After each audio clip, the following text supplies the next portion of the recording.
De hoy. Bien, hermano, siendo el 28 de enero del 2026, damos inicio a nuestra clase número 27, hermano. Mire, 27 clases ya han pasado, así que vamos a ir, hermano Franco. Amén. Le vamos a dar a esta hora la oportunidad para que pueda orar. Amén. Por el inicio de esta clase. Dios le bendiga, mi hermano Franco. Amén. Padre amado, Dios de la gloria, Señor, te damos muchas gracias, Dios mío, por permitirnos, Señor, esta oportunidad, Dios eterno, estar al frente, Dios mío, de la palabra. Vamos a estudiar, vamos a leer, vamos a informarnos, Dios mío, vamos a aprender, Dios mío, de usted, Padre Celestial. Te ruego, Dios eterno, que abra nuestras mentes, Señor, nuestro conocimiento, que abra nuestro corazón, Señor amado, para poder recibir la enseñanza. Y así también te ruego, Dios mío, por mi hermano que va a enseñarnos, el profesor. Úsalo, Dios mío, con gran autoridad, Dios eterno. Te lo ruego, Dios mío, en el nombre del Padre, Hijo y Espíritu Santo. Amén. Amén. Gloria a Dios. Amén. Bendiga, hermano Franco. Bueno, hermano, Amén. amados. Dios bendiga a mi hermano Samuel también, que lo veo que está ingresando por ahí. Ya, vamos a empezar inmediatamente la clase. ¿Se acuerdan que yo di dos tareas el lunes que pasó? Di dos tareas. Si alguien me puede ayudar o alguien pudo investigar sobre esa tarea. Hablamos, ¿no es cierto?, que la asamblea de Sínodo de Dor y la remonstrancia. Si alguien me puede ayudar o alguien pudo estudiar algo, indagar sobre eso,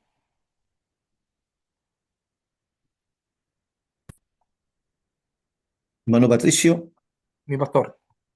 sí, yo anoté algo cortito aquí, Amén. algo Vamos. bien resumido de la Asamblea de Dor o Sínodo de Dor, que es una asamblea eclesiástica de la Iglesia Reformada que fueron convocados por la controversia arminiana, y de ahí nacen los 5 puntos calvinistas. Amén. Amén. Exacto. De ahí entonces, en el año 1618 a 1619, nace, ¿no es cierto?, esta asamblea eclesiástica que fue internacional. De hecho, fue en los Países Bajos donde se llevó esta reunión, para hacer un poquito más la introducción, hacer una pequeña introducción a esta historia, ¿no es cierto? Bueno, el objetivo principal, como decía nuestro pastor Máximo, fue, ¿no es cierto?, resolver la controversia teológica generada, ¿no es cierto?, por el arminialismo, ¿ya? Que desafió, ¿no es cierto?, los principios, según ellos, calvinistas, tradicionalmente conocidos como el tulip, ¿ya? Y en el contexto y el desarrollo que se hizo, ¿no es cierto?, esta asamblea fue en el año 1618, hermano, y fue especialmente ni siquiera para poder formular una doctrina, sino que literalmente fue para hacer una refutación de puntos de vista bíblicos. Amén. Entonces, esos son conocidos, ¿no es cierto?, la Asamblea de Sínodo de Dor, también conocido como los Canon de Dor. Amén. Bueno, y la otra tarea, no sé si alguien pudo anotarla, no sé si alguien también pudo ver un poquito de esa, de lo que hablamos sobre las remonstrancias, ¿ya? Bueno, literalmente eso significa la expresión formal de una protesta, más o menos, o queja, ¿ya? Que se vio, ¿no es cierto?, comúnmente utilizada para cuestionar una autoridad doctrinal o decisión. Y esto se le atribuyó, ¿no es cierto?, a los, se puede decir, partidarios de Jacobo de Arminio en 1610 contra la controversia del calvinismo. Y ahí en el contexto teológico, los remonstrantes holandeses presentaron una remonstrancia, protesta o queja. Y eso significa eso. Amén. Así que ahí están las dos tareas investigadas. No alcanzó a notar que como era una tarea de investigación, solamente dimos una pincelada junto a nuestro pastor Máximo, que significaba, ¿no es cierto?, la remonstrancia y también lo que significa la asamblea de Sínodo de Dor. Mi pastor. Mi hermano, ¿se puede definir simplemente que son seguidores de Arminio? Sí, sí, completamente. Sí, completamente, Amén. mi pastor. Completamente eran seguidores. Recuerden que la mayoría de los reformadores, por ejemplo, John Wesley, para mí fue uno de los más grandes y influyente, perdón, se puede decir, en el área evangelística. Para mí es un impulsor y de hecho nace también la Asamblea Wesleyana. Entonces siempre hay seguidores o discípulos de grandes líderes en el contexto de la historia, hablando de contexto histórico, ¿ya? Entonces, es bueno aprender, hermano, un poquito de historia, porque la historia igual habla. Entonces, por eso nosotros hacemos trabajos de investigación basado a la historia. Y hoy día vamos a seguir, ¿no es cierto?, la segunda parte, se puede decir, de la doctrina. Bueno, es más un sistema lógico para mí que más doctrinal, que no nació de una doctrina, los 5 puntos del calvinismo, ¿ya? Y si me dan un segundito, voy inmediatamente a compartir el enlace de la PPT. Si me dan un minutito nomás, ya. Si alguien, hoy día vamos a hacer la clase un poquito didáctica, ¿ya? Mire, yo igual quiero ponerme, hoy día, disculpe hermano, lo que voy a decir, hoy día yo me voy a poner un poquito calvinista en el sentido de que yo voy a hacer unas preguntas, formular cosas que desarrollemos un poco este sistema lógico de los 5 puntos del calvinismo, hermano. ¿Ya? Hoy día vamos todos a hablar, lo ideal es que llevemos esto, no un consenso, porque ya tenemos definida nuestra postura, pero para que podamos entender un poquito más allá estas, se puede decir, estas doctrinas que se están enseñando con mucha fuerza en este tiempo, ¿no es cierto?, contemporáneo, o sea, los reformadores con los pentecostales y los evangélicos. Amén, así que Dios bendiga a cada hermano que está ingresando y que veo que siguen ingresando. Si me pueden ayudar ahí, si ven, se ve en pantalla la PPT. Sí, se ve. Sí, se ve bien. Ya. Y damos entonces, ¿no es cierto?, la gracia irresistible. Bueno, de aquí ya empieza un poquito más profundo, hermano, porque bueno, ya gracias a Dios, recuerdan la clase pasada que yo le dije esta cadena, si un eslabón se corta, como ustedes ven ahí en pantalla, ¿no es cierto? Es un sistema encadenado, cada uno depende del anterior, y si cae la depravación total, ya el sistema completo ya se debilita. Entonces ya vemos que la debilitación de esta, ¿no es cierto?, sistema teológico del tulip, ya poco a poco lo hemos visto que se está, se puede ser, se está debilitando, ¿ya? Vamos entonces, si alguien me va a ayudar también con muchas citas bíblicas, yo sé que algunos no, yo sé que conocen mucho esta postura, ¿ya? Yo también quiero, hermano, que a altura de mira vamos nosotros a poner las dos posturas, ¿ya? Y vamos nosotros a ver, ¿no es cierto? Independientemente que nos vamos a centrar, ¿no es cierto?, en la postura que creemos nosotros, pero igual los vamos a poner en la otra vereda, ¿ya? El verdadero exegeta, cuando nosotros hablamos del exegeta, hermano, hablamos de que sí siempre va a percibir, ¿no es cierto?, de una doctrina, va a percibir a la iglesia y le va a dar a conocer verdadero exegeta, lo vuelvo a repetir, hermano, va a definir las dos posturas. Obviamente, definiendo las dos posturas, él después dice, mire, esta es la opción o esta es la doctrina más certera y bíblica. Recuerde que nosotros no dependemos de magisterio, no dependemos tampoco como los católicos creen, ¿no es cierto?, de magisterio o de...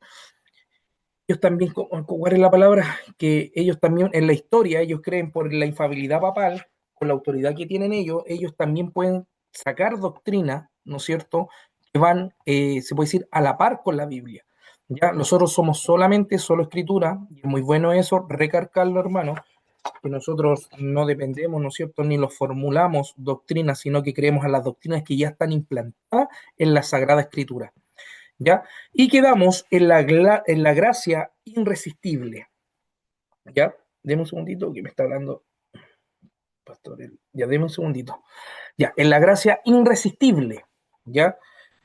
Yo, hermanos, como le había comentado, me voy a poner yo en el sentido del calvinista, amor, para que ustedes entiendan también un poco qué es lo que creen ellos y cómo nosotros podemos llegar, ¿no es cierto?, eh, a, se puede decir, descalificar ya su doctrina o rechazar su doctrina. ¿Ya? Lo primeramente que hay que entender, ¿qué es lo que afirma el calvinismo? La gracia irresistible.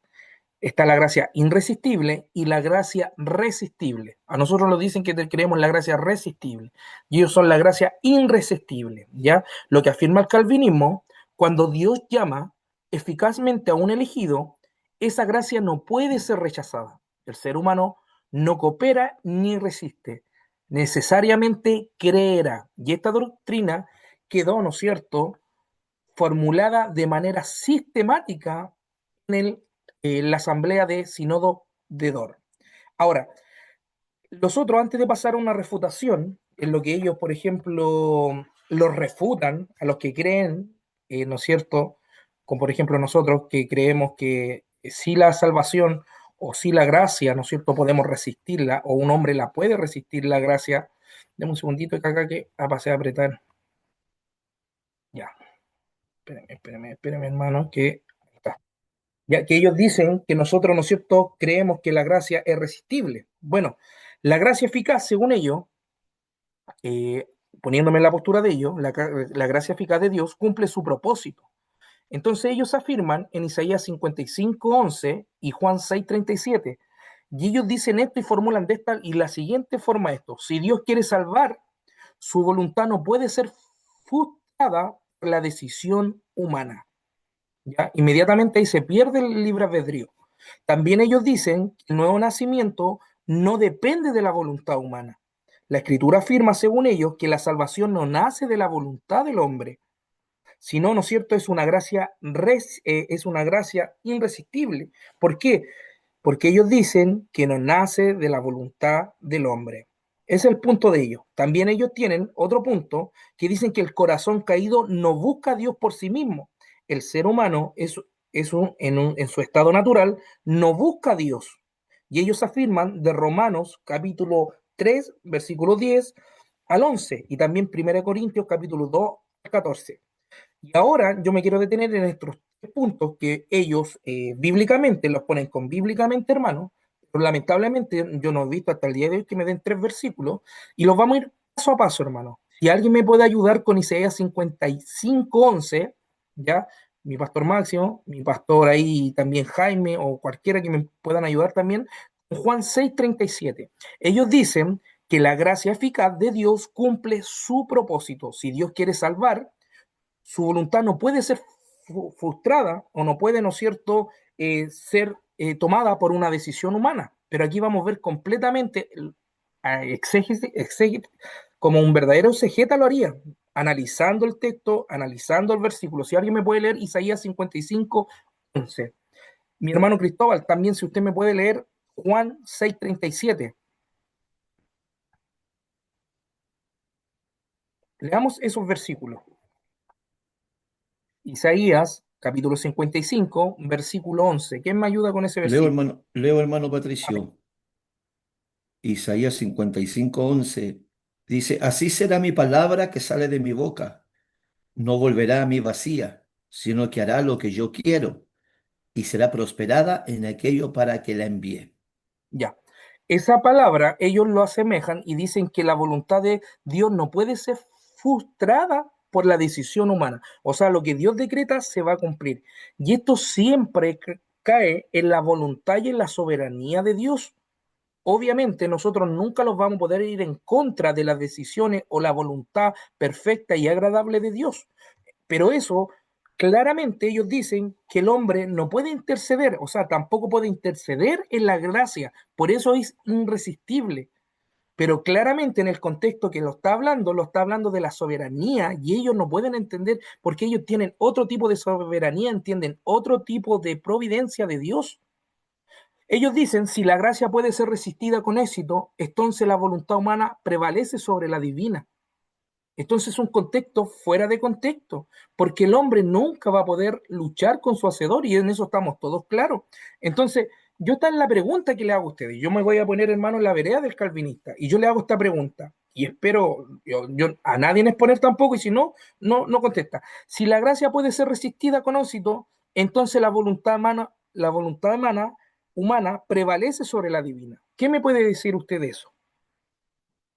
Porque claramente los calvinistas creen esa postura, que la voluntad humana prevalece sobre la divinidad. Ellos de esa forma estipulan la gracia irresistible. Pero lamentablemente aquí estamos viendo, y aquí vamos a entrar a refutar esto, hermano, que es un punto clave para avalar lo que ellos dicen. Fácilmente, para poder refutar esto, hermano, tenemos que entender que en el libre albedrío que Dios nos da a nosotros, no podemos, y si usted se va a la diapositiva conmigo, amigo, la Biblia enseña sin duda que la gracia es necesaria, la gracia es poderosa y nadie se salva sin iniciativa de Dios. O sea, esto de la gracia, hermano, obviamente parte de la voluntad divina de Dios y en eso nadie nosotros podemos ir en contra de eso. Pero Dios también, en esa gracia que nos da, el hombre claramente, hermano, en su libre albedrío tiene, se puede decir, el acceso a recibir este llamado. Porque número uno, Dios a nosotros nos lo hace como robot. Que Dios viene la palabra de Dios y va a decirte, Patricio, yo quiero que hoy día te congregue y nosotros vamos a actuar bajo esa palabra divina. Ahora, viene la palabra divina, que viene de parte de Dios, sabemos que es divina, pero el hombre en su capacidad de raciocinio puede escoger o no en recibir o resistir, hermano. Porque el hombre resiste. Y aquí lo vamos a ver claramente, si usted me acompaña y si alguien me puede ayudar en Hechos capítulo 7, versículo 51, mis pastores o hermanos que sean ahí, por favor, 7:51 y también Mateo 23:37. Y aquí vamos a ver estos puntos que la Biblia afirma que la gracia sí puede ser resistida. ¿Quién tiene Hechos 7:51? Hermano Patricio, lo leo. Amén, mi hermano amado. Amén. Y dice, duros de cerviz e incircuncisos de corazón y de oídos, vosotros resistís siempre al Espíritu Santo, como vuestros padres, así también vosotros. Resistí siempre al Espíritu Santo y podemos ver inmediatamente la pugna del hombre y la divinidad de Dios en todo el ámbito. Porque si nosotros resistimos, si las personas resisten al Espíritu Santo, están obviamente resistiendo la palabra divina de Dios, porque el Espíritu Santo en su deidad, que nosotros somos trinitarios, ¿no es cierto? Inmediatamente se cae esta doctrina, hermano, porque ellos dicen que es irresistible el llamado, es irresistible la gracia. Y mire lo que dice Mateo 23:37. Si alguien me puede ayudar, que aquí dice cuántas Amén. veces quise. Y esa es la voluntad de Dios. Mire, Amén. Dice en el nombre del Señor, dice, Jerusalén, Jerusalén, que matas a los profetas y apedreas a los que te son enviados. ¿Cuántas veces quise juntar a tus hijos, o la gallina que junta sus polluelos debajo de sus alas, y no quisiste? aquí claramente, si la gracia fuera resistible, estos pasajes perderían su sentido real, hermano. Porque claramente está la voz de Dios diciendo cuántas veces quise, o sea, la voluntad de Dios siempre está por encima de la del hombre. Pero aquí viene este juego de palabras que ellos ponen y lo que ellos creen a la gracia irresistible, que no, que después ellos la emplean a los elegidos. Recordemos que son muchos los llamados, pero pocos los escogidos, pero en la providencia de Dios y en la soberanía de Dios y en el plan de Dios. Eso solamente, y eso es lo que yo le, por ejemplo, hace poco hablé con un hermano, de hecho, de antes estaba hablando con este hermano, que yo sé que quizás va a ver el video porque yo lo amo, lo quiero harto, porque él estuvo en el pentecostalismo clásico, después escuchando a tantos predicadores, él se hizo reformado. Entonces ahí, paciencia, hermano, y él volvió, me pidió perdón. Bueno, él va a ver después, quizás él pueda poner ahí, en este video, pueda poner eso. Y de verdad yo me alegro mucho, pero él entendía también esto, que la gracia, ¿no es cierto?, es por Dios, a través del Espíritu Santo, es tan irresistible que el hombre no alcanza a comprender, hermano, esta gracia. Pero claramente la gracia de Dios visible, número uno, a través de Jesucristo, a través de su Espíritu y a través de su palabra. Entonces, no hay ni un pasaje que podamos decir nosotros que el hombre, ¿no es cierto?, llame o resista, o sea, que sea irresistible lo que Dios puede hacer. Obviamente, en el libre albedrío lo volvemos, en la libertad humana es asumida, pero no anulada. Y mire, segundo punto que se puede decir, los calvinistas creen, el nuevo nacimiento no depende de la voluntad humana. Nosotros tampoco negamos eso, que el nuevo nacimiento no depende de la voluntad humana, sino emana de Dios, que Dios viene al hombre a través, ¿no es cierto?, de la voz quizás del Espíritu Santo, de la gente que convence a las personas. Y ahí vamos a dejar un poquito bien claro qué es convencer o qué es imponer. Por eso se acuerdan de un principio, nosotros estábamos hablando que la doctrina se expone y no impone, porque nosotros pasamos a llevar la voluntad soberana de Dios, que el hombre en su libre albedrío tiene la potestad de poder escoger. Ahora, ellos dicen que el nuevo nacimiento no depende de la voluntad humana, sino que la Escritura afirma que la salvación no nace de la voluntad del hombre. ¿Y quién me puede ayudar con Juan capítulo 1, versículo 12 al 13? Y Romanos 9, 16, como lo habíamos visto, que es un ícono de los hermanos, se puede decir, calvinistas. Juan 1, Juan capítulo 1, versículo 2 al 13, y Romanos 9, 16. Y aquí vamos a ver claramente que ellos dicen, la escritura afirma que la salvación no nace de la voluntad del hombre, pero vamos a ver su interpretación exegética, hermano, de eso. ¿Quién Amén. tiene Juan 1, Juan, 12 al Juan, 13? ¿Sí? Juan capítulo 1 Versículo 12 al 13. dice en el nombre del Señor, mas a todos los que le recibieron, a los que creen en su nombre, le dio potestad de ser hechos hijos de Dios, los cuales no son engendrados de sangre, ni de voluntad de carne, ni de voluntad de varón, sino de Dios. Ya, mire, si lo podemos detallar inmediatamente ese versículo, léame solamente la primera estrofa, mire. De La nuevo, primera estrofa del 12. sí, dígame. A los más, a todos los que les recibieron. Ahí está. A todos los que le recibieron, a todos que aquellos fueron aceptos a recibir esta gracia de parte de Dios, ¿qué se le hizo? Le dio la potestad de ¿qué? De ser llamados hijos de Dios. Aquí está hablando, obviamente, la voluntad de Dios, el hombre accediendo a esa voluntad, y es el contexto que tenemos que darle exegético a todos aquellos, o sea, a todos aquellos que creyeron, a todos aquellos que abrieron su corazón. Entonces, el lema de ellos no es que el que no nace de la voluntad del hombre. Obviamente lo creemos, si esto viene de parte de Dios. Y este juego de palabras que ellos emplean, hermano, y son de verdad, para mí son magistral en cómo exponen su postura, tratando de abrogar otros versículos. Por eso, hermano, cuando nosotros hagamos un contexto, analicemos un versículo, si usted no entiende ese versículo, ¿qué hace el que interpreta o el que le gusta la hermenéutica? Inmediatamente va a leer el contexto y el capítulo completo a quién se refiere.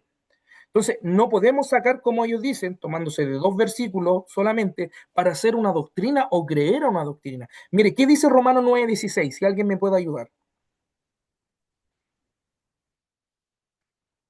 Romanos Amén. 9. Amén, mi hermana Paulina, si me puede ayudar. Romanos 9:16.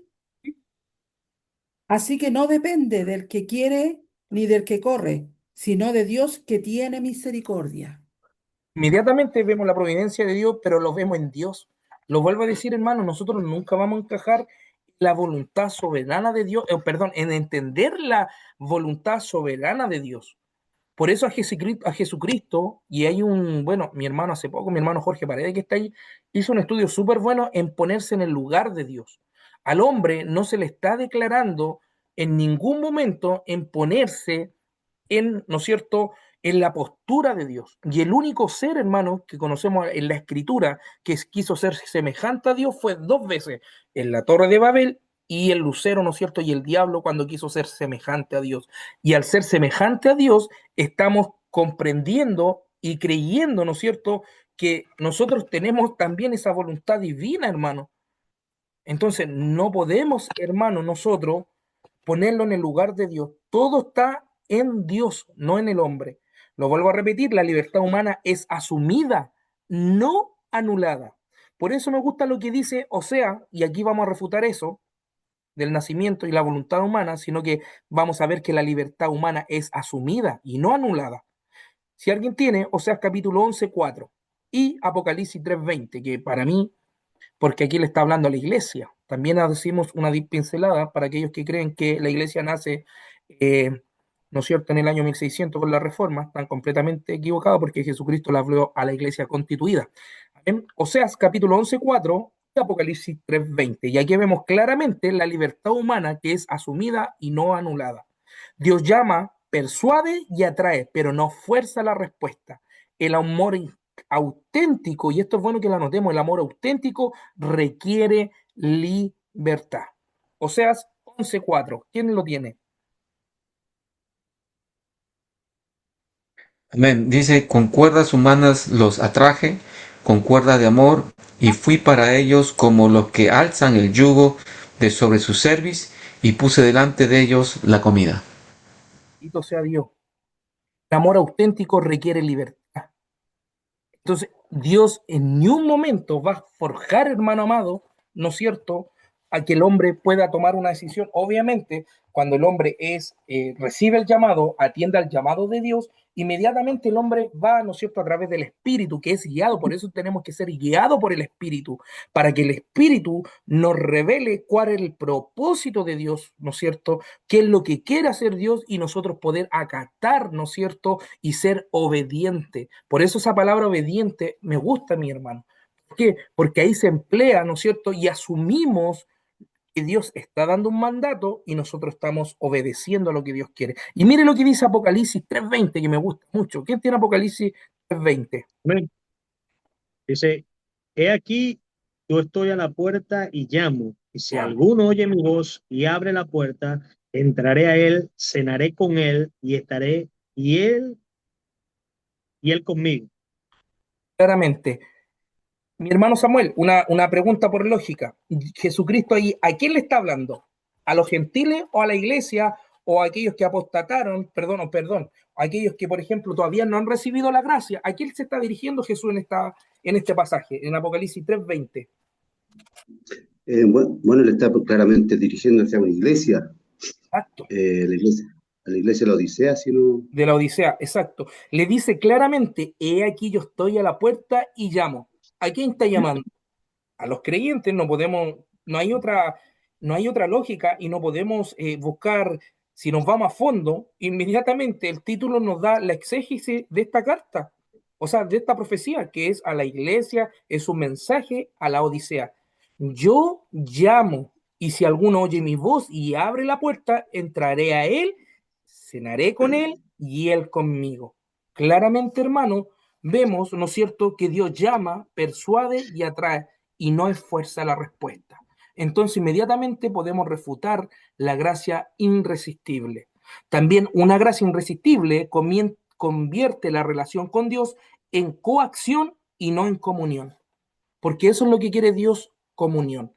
Y esto es fácil de graficar porque a Dios nos llama en el concepto, nosotros, más de una institución eclesiástica, nosotros somos, Dios como Padre, no hace un núcleo familiar y claramente yo le hago esta pregunta, por ejemplo, a los hermanos, bien cuando hablo con ellos, yo le digo, mira hermano, cuando nosotros decimos que queremos ser resistible, o tú dices que eres irresistible, yo le digo, mira hermano, el amor de Dios no se forja, el amor de Dios tiene que fluir, tiene que nacer, germinar. Y yo le hago esta pregunta, y yo siempre le hago esta pregunta, y yo se la hago también a usted para que pueda analizar en el contexto familiar. Por ejemplo, si usted tiene su esposa, ¿usted va a obligar a su esposa para que le dé beso? ¿Usted va a andar atrás de ella? Bajo la lógica humana estoy hablando, hermano. Imagínese la divina, que no muchas veces no comprendimos el amor incondicional de Dios o lo que Dios hace por nosotros. Yo no puedo decirle a mi esposa, oye, bésame cada 5 minutos. ¿Por qué? Porque el amor nace, el amor produce libertad, el amor tiene que germinar, el amor tiene que florecer. Entonces, claramente aquí vemos una coacción y no una comunión. Por eso, desde el principio de la humanidad, Dios quiere tener una comunión con el hombre y esa comunión no puede ser forjada. ¿Por qué? Porque desde el principio, como dijo mi pastor Josué, hay un libre albedrío. Y en ese libre albedrío vemos cómo se conecta esto de la gracia irresistible, cómo se cae también ese argumento, hermano, porque claramente el hombre pone incluso hasta condición para servirle a Dios, hermano. Y eso es el peligro que muchas veces caemos, quizás todos podemos llegar a caer en el día de mañana, poner nuestras propias condiciones o llevar al Evangelio a nuestras formas. Bueno, yo tengo ahí un mensaje que se llama, el Evangelio no es a la carta, porque tratamos de acomodar. Entonces, claro, ahí está el problema, que también está ese libre albedrío, hay un aprovechamiento. También, mire, el corazón, según ellos, punto número 3, ellos dicen, según el punto de vista calvinismo, el corazón caído no busca a Dios por sí mismo. Y eso obviamente Lo entendemos porque el hombre ama más las tinieblas, ¿no es cierto?, que la luz. Ahora, ellos dicen que el ser humano en su estado natural no busca a Dios, pero mire el juego de palabras que ellos emplean, hermano. Dicen, si la gracia solo invita, pero no transforma eficazmente, nadie respondería. Y ellos se basan a Romanos 3:10. ¿Quién me puede ayudar con Romanos 3:10? ¿Si alguien me puede ayudar con Romanos 3:10? Y 1 Corintios 2:14, si alguien me puede ayudar. Amén. Ya. ¿Qué dice Romanos 3:10, mi hermano amado? Dice, como está escrito, no hay justo ni a uno. Ahí claramente Romano haciendo defensa al llamado de Jesucristo, porque en el contexto, mire, léame el capítulo 3. ¿Cuál es el título de Romanos capítulo 3? No hay justo. No hay justo. Lo está hablando en un plan de salvación. Recuerde que la epístola de los romanos claramente es el plan de salvación que Pablo está dando a conocer, ¿no es cierto?, a los romanos, porque claramente ellos no creían, ¿no es cierto?, a la eficacia del llamamiento, bueno, de la deidad, de la persona de Jesucristo. Entonces, claramente Romano lo dice de una base general. Ellos dicen, si la gracia se lo invita para no transformar eficazmente, nadie respondería. Pero obviamente que a través del evangelio, porque la palabra, ¿no es cierto? La salvación, ¿por qué viene? ¿Y por qué viene la palabra? La palabra viene por el oír, ¿y el oír qué? La palabra de Dios. A través, cuando se emplea la palabra, el hombre tiene este acceso de poder recibir el llamado de Dios. ¿Por qué? Porque aquí claramente Pablo está afirmando que no hay nadie que busque a Dios. Pero obviamente cuando se nos presentan las verdades bíblicas, inmediatamente si nosotros hablemos el corazón, el Espíritu Santo nos va a revelar esto y nos va a hacer sentir el llamado, nos va a hacer sentir, hermano amado, que lo creemos completamente, que el agente convencedor es el Espíritu Santo. Ahora, para poder refutar esto, entendemos claramente que el llamado es universal, contradice una gracia automática. Dios quiere que todos sean salvos. Y este es claramente un versículo ícono que lo vamos a volver a leer, si alguien me ayuda, con Primera de Timoteo, capítulo 2, versículo 4. Y si alguien también me ayuda, porque estos son para nosotros íconos estos versículos, Segunda de Pedro 3:9, perdón. Y aquí vemos claramente que este llamado que estaba haciendo Pablo es un llamado universal que contradice una gracia automática. ¿Qué dice, hermano amado, Primera de Timoteo 2:4?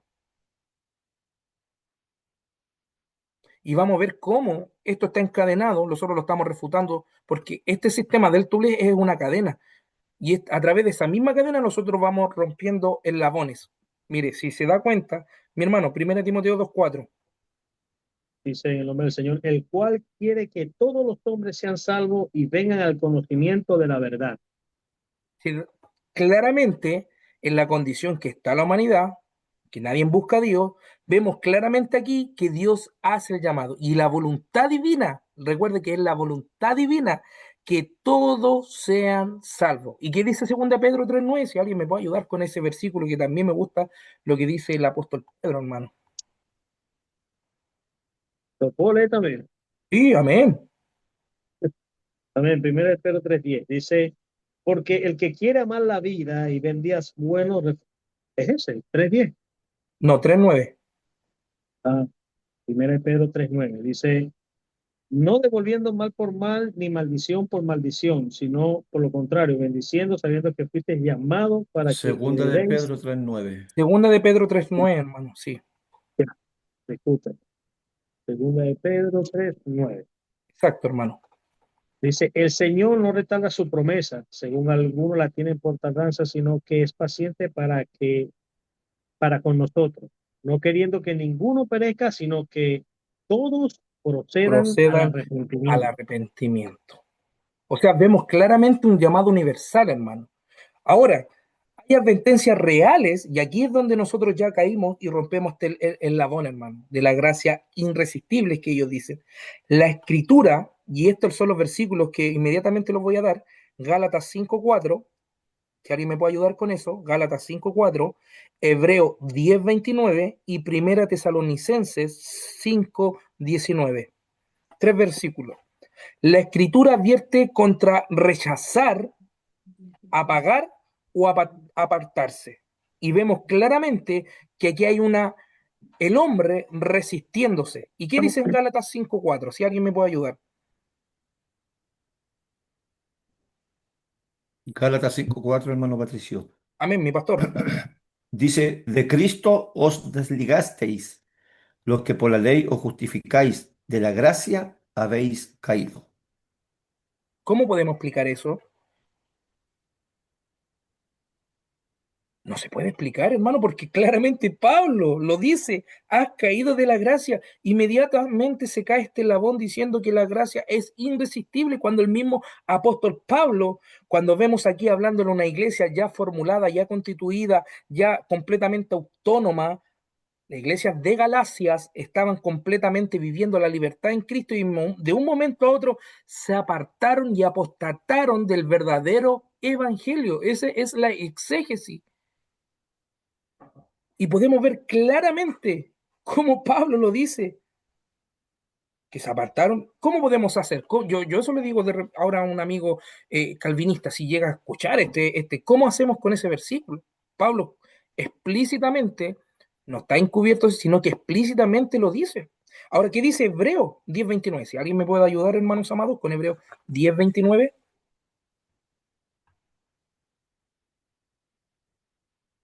También se me pueden buscar Primera de Tesalonicenses, capítulo 5:19. Y vemos aquí ya hablando a iglesias, ¿ven? Hebreos 10:29. Hermano Patricio, Hebreos 10:29. Amén. ¿Cuánto mayor castigo pensáis que merecerá el que pisoteare al Hijo de Dios y tuviere por inmunda la sangre del pacto en la cual fue santificado e hiciere afrenta al Espíritu de gracia? Bendito sea Dios. Pablo, en la exégesis y en el contexto histórico, le está hablando a la iglesia, a los hebreos, perdón, a una iglesia ya constituida. Ahí Pablo no está hablando del gentil que está pisoteando a Jesús. Ellos los tenían ni siquiera creían en el nombre de Jesús los gentiles, pero aquí le está hablando directamente a una iglesia. Entonces, no podemos, hermanos, decir que no, que eso es para los gentiles o para aquellos que no son elegidos. No, aquí claramente el versículo va dirigido a la iglesia y a los hebreos. ¿Y qué dice Primera Tesalonicenses capítulo 5:19? Si alguien me puede ayudar, otra vez Pablo hablando a una institución eclesiástica. Vemos claramente el cuidado que nos advierte la Biblia, la Amén. Escritura nos advierte el rechazo a pagar o apartarse de esta gracia. Dice, no apaguéis al espíritu. ¿Y después qué dice? No menospreciéis las profecías. No apaguéis el espíritu. Entonces, ¿cómo podemos decir rechazar, apagar y apartarse? Vemos ya 3 sinónimos, hermano, de alejarse o resistir a la gracia. Y claramente aquí Pablo le está hablando a una iglesia. Entonces, no se advierte contra algo imposible. La resistencia es real. Entonces vemos claramente, hermano, y como número 5, confunden en el juego de palabras que ellos imponen, confunden eficacia con imposición. Que la gracia sea suficiente y poderosa no implica que sea irresistible. Dios puede vencer sin violentar, atraer sin obligar, salvar sin anular la voluntad de Dios. Y ese punto anotémoslo, hermano. Dios puede vencer sin violentar, atraer sin obligar, salvar sin anular la voluntad, y eso lo creemos. Y esta es la frase, y esta es la pregunta que yo, la formulé acá, yo puse esta pregunta como frase corta se puede decir, para un debate. La gracia de Dios es poderosa y suficiente, pero no irresistible. Dios salva persuadiendo y no forzando. Dios salva persuadiendo, pero no forzando. Inmediatamente, hermano, si Dios impone esta gracia, hablando de imponer, ¿no es cierto? Se puede decir, de poner la gracia y decir, ¿sabes qué? No, tú tienes que, no puedes resistir esta gracia, no, inmediatamente usted pasa a ser un robot de parte de Dios. pero Dios no fuerza a nadie, Dios a nadie a obligar. Y este es un versículo muy bueno que dice la Biblia, y está en uno de los evangelios, si alguien me puede ayudar, que dice que Él golpea la puerta. En Juan, si alguien me lo puede buscar, cuando dice Él golpea a la puerta. No como el diablo, hermano, el diablo entra una familia, la destruye, pero en cambio Dios golpea. Si abrieres, el pasaje, ¿no es cierto?, que habíamos leído, si abrieres hoy tu corazón, yo hoy estaré contigo, cenaré contigo. Y ahí podemos ver claramente que Dios primeramente incluso nos enseña la prudencia de cómo Él actúa. Pero aquí vemos a un Dios impulsivo a través de esta perspectiva de la gracia irresistible, a un Dios que llega, se mete, un Dios que hace lo que quiere y lo tienen como un Dios violento, hermano. Si usted hace una profundidad clara de cómo ellos imponen a Dios, es completamente lo contrario que nos enseña la Biblia, que es un Dios de amoroso, un Dios paciente, un Dios, hermano, que sufre. El Espíritu Santo se duele, muchas veces nosotros incluso lo resistimos. ¿Y eso acaso no es, hermano amado, resistir la gracia de Dios? Y por eso, hermano, para poder terminar este punto, que aquí me pasé un poquitito, el Espíritu Santo, si usted va conmigo a la pantalla, para ya estar refutando esto, hermano, el Espíritu Santo convence, no violenta. Por eso dice en Juan, si usted va en pantalla conmigo, Juan 16:8 dice, y cuando Él venga, convencerá al mundo. No dice que Él va a aprisionar al mundo, que Él va a conquistar el mundo, que va a llegar a las naciones a Cristo y lo va a obligar y va a poner la gracia irresistible. No, hermano. Es completamente antibíblico eso. Cuando Él venga, convencerá al mundo. ¿En qué sentido? No en imponer, sino que a través de su voz, ¿no es cierto? A través de su palabra es el agente que va a convencer a un pecador. Convencer significa apelar a la conciencia, no fuerzar a la voluntad. Si el Espíritu actuara de forma irresistible, no habría incredulidad culpable, no habría advertencia. Por eso dice en Hebreo 3:15, hoy, si oís su voz, no endurezcáis vuestros corazones. Entonces inmediatamente esa palabra no existiría. Ahora, los 5 ejemplos claros de la gracia rechazada. Y aquí podemos ver la historia. No quise poner aquí los textos bíblicos porque es muy conocida esta historia. El joven rico llamado por Jesús se fue triste y que el Señor le tocó lo que tenía en su corazón, ¿cierto? Señor, he cumplido los mandamientos, Señor, he hecho esto, he pagado un poco más los votos, pero el Señor le tocó lo que más él amaba. Vende todas tus posesiones y ¿qué le dijo? Y dásela a sus pobres. Pero él dice claramente que él se fue triste y rechazó al dador de la vida. Y yo le hago esta pregunta al amigo carabinista, ¿Jesús es la gracia? Sí, Jesús es la gracia misma revelada del Padre. Y ahí no estaba rechazando a Jesús, sino que estaba rechazando la gracia que era en Cristo Jesús. Entonces inmediatamente refutamos se puede decir, hermano, disculpe la expresión, esta doctrina herética. También Jerusalén amaba, visitaba, ¿y por quién fue rechazado Jesús? Lo rechazaron y no quisieron atender a la gracia. Recuerde que en Cristo está la gracia. También, si lo vamos en el contexto del Antiguo Testamento, Israel, lleno de privilegios espirituales, no creyó. Y eso que era en la nación escogida. No fue falta de gracia, fue un rechazo de la gracia. Recuerde, hermano, para todos los que somos dispensacionalistas, y recuerde que todos los hermanos que dispusieron aquí, hablamos un poquito del tema de la gracia, que la gracia de Dios nunca se apartó, pero el hombre fue que no pudo comprender la gracia de Dios. El hombre rechazó la gracia de Dios. El hombre se fue en contra de su creador. O sea, la gracia de Dios nunca se ha apartado. Ahora, número 6, el problema lógico del concepto. Si la gracia es irresistible, la fe deja de ser respuesta, hermano. Porque no necesitaríamos fe, porque vendría la palabra inmediatamente, ya no existiría la fe. El arrepentimiento dejaría de ser algo real. El amor dejaría de ser libre.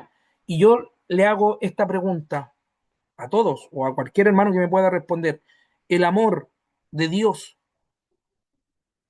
se puede decir, si alguien me puede ayudar, mi hermano Cristóbal que prendió ahí, Dios forja amarle? Por lógica. No se puede, hermano, Dios no puede, hermano, forjarlo a Él, amarlo. Al contrario, Él nos da incluso ese libre albedrío para poder amarle. Por eso yo en mi oración, hermano, bueno, en algo personal, abro mi corazón, se puede decir, en mi comunión con Dios, que cada día me enseña a amarle cada día más. ¿Por qué? Porque el hombre no comprende este amor incondicional que tiene Dios. Lo vuelvo a decir, el problema lógico del concepto que ni siquiera nos cae en nuestra mente. Si la gracia es irresistible, la fe, número uno, deja de ser respuesta. Número dos, el arrepentimiento deja de ser real, hermano, y el amor deja de ser libre. Se transforma la convención en un acto unilateral mecánico y no relacional. Y número 7, la gracia bíblica suficiente, ofreciva y apelativa. Dios inicia, modelo bíblico coherente, ¿sí? Dios llama, ¿sí? Dios capacita al ser humano, pero el ser humano es el que responde a este llamado, a que Dios tome la iniciativa y a que Dios me capacite. Y yo le hago una pregunta a usted, hermano. Por ejemplo, acá estamos varios pastores, hay hermanos que están puestos en honra, llamados al ministerio. Primeramente, todo entendemos y es la esencia de un verdadero líder, que primeramente Dios llama y Dios capacita, y en eso no tenemos nada que decir nosotros, pero Él es el ser humano, es el que tiene esa potestad de poder, ¿no es cierto?, responder a este capacitamiento o poder ya atender al llamado de Dios. Y esto lo vemos, por ejemplo, incluso en la teología. Por ejemplo, hay hermanos que quieren estudiar, pero no quieren estudiar. Entonces, ¿quién le puede ir en contra de eso? Claramente Dios nos da una responsabilidad. Ahora, he aquí yo estoy a la puerta y llamo, dice el Señor, y si alguno oye mi voz, como la habíamos leído Apocalipsis 3:20, no dice derribo puerta a Dios, porque lo que enseña el calvinista es que entra Dios, pone la gracia, la impone, que es irresistible, pero aquí vemos claramente en Apocalipsis 3:20, Dios no derribó la puerta, sino que primeramente Él llama, yo llamo. En conclusión, la Biblia enseña gracia indispensable, iniciativa divina, sí que lo creemos, y la obra del Espíritu Santo. Pero no enseña la gracia irresistible, conversión forzada ni fe impuesta. Dios a nadie le va a poner incluso la fe. ¿Sabía usted que la Biblia no habla más de 7 tipos de fe, hermano? Que está la fe incrédula, la fe de milagro, la fe de creer, que me gustaría, la otra vez yo dije que íbamos a pasar, a ver si ya más adelante vamos a pasar estos 7 tipos de fe que nos habla la Biblia, sobre todo en el Nuevo Testamento, de que hay, hermano. Entonces la fe germina, hermano. No puede ser impuesta. La gracia irresistible es necesaria para que el sistema de Tulip no colapse, pero no hay una enseñanza clara de la escritura para que ellos puedan formular su doctrina porque nació de una refutación bíblica. Amén. Y ahí terminamos y ya voy a abrir al diálogo y si hay alguna pregunta, hermano amado, para abrir el diálogo y vamos a pasar al último punto que es salvo, siempre salvo, porque aquí hay cosas también, hermanos, que vamos a hablar. ¿Alguien que quiera aportar? ¿Quedó claro, hermano? La gracia irresistible. ¿Hay alguna Siga. pregunta?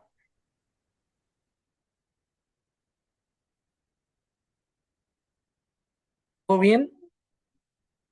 ¿Quedó claro? Bueno, vamos a pasar, hermanos amados, a la refutación, o vamos a hablar, ¿no es cierto?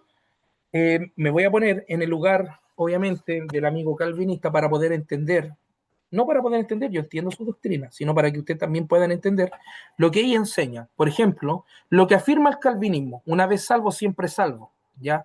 Esa es una versión calvinista, tenemos que decirlo, por eso yo lo puse entre comillas, porque es su doctrina. Lo que afirma el calvinismo, todo verdadero elegido, persevera infaliblemente hasta el final. Si alguien abandona la fe, nunca fue salvo de verdad. Esta doctrina quedó afirmado en los canos de Dor. Para ampliar un poquito más, si la salvación no se pierde, ellos tienen 5 también puntos. Número 1, dicen que la salvación depende de Dios. Y aquí hay un juego de palabras, hermano, no del creyente. Obviamente, nosotros creemos que la salvación, ¿de dónde viene? De Dios, en Jesucristo. no del creyente, y eso no podemos refutarlo nosotros. Ellos dicen, si se pierda, deja de ser gracia. Hermanos amados, lo vuelvo a decir, y lo habíamos visto en se puede decir, en la otra refutación, que la Biblia habla claramente que nosotros tenemos que perseverar en la fe, ser preservado sin posibilidad real de caer. No es lo mismo, si usted va conmigo, perseverancia exhortada que perseverancia garantizada sin riesgo. Por ejemplo, la Biblia advierte a creyentes reales, y aquí es donde yo quiero pararme un poquitito, porque hay advertencia. La Biblia, las advertencias bíblicas son reales, no hipóticas o hipótesis. Si la apostasía fuera imposible, mucha advertencia no tendría sentido. Y si alguien puede ir conmigo para ir desarrollando un poquito este punto, Juan capítulo 15, 6. Juan capítulo 15, 6.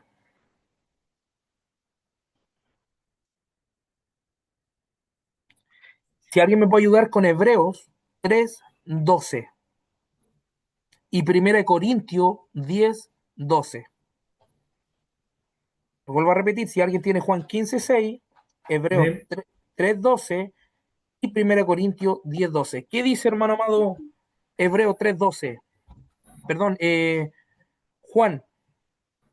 Amén. Oh, Dice, en el nombre del Señor, dice, el que en mí no permanece será echado fuera como pámpano y se secará y y los recoge, y los recogen y los echan en el fuego y arden. ¿cómo podemos explicar eso? El que permanece en mí, se supone que en el estado que el creyente recibe la salvación es acepto a este plan salvífico que Dios nos entrega, nos convenció de pecado, permanezco en Cristo, inmediatamente yo tengo una garantía, y esa es la palabra, hermano, anótela ahí, tenemos una garantía y seguridad, porque esa es una seguridad. Cuando nosotros estamos en Cristo, yo tengo una seguridad. Inmediatamente una persona sale de la permanencia de Jesucristo, pierde inmediatamente esa inseguridad.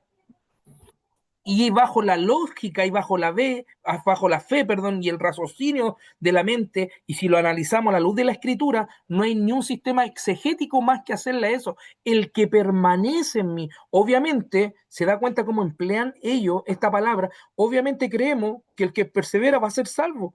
Obviamente creo los que están en Cristo somos salvos. Y yo puedo decir, sí, en esa manera soy un salvo.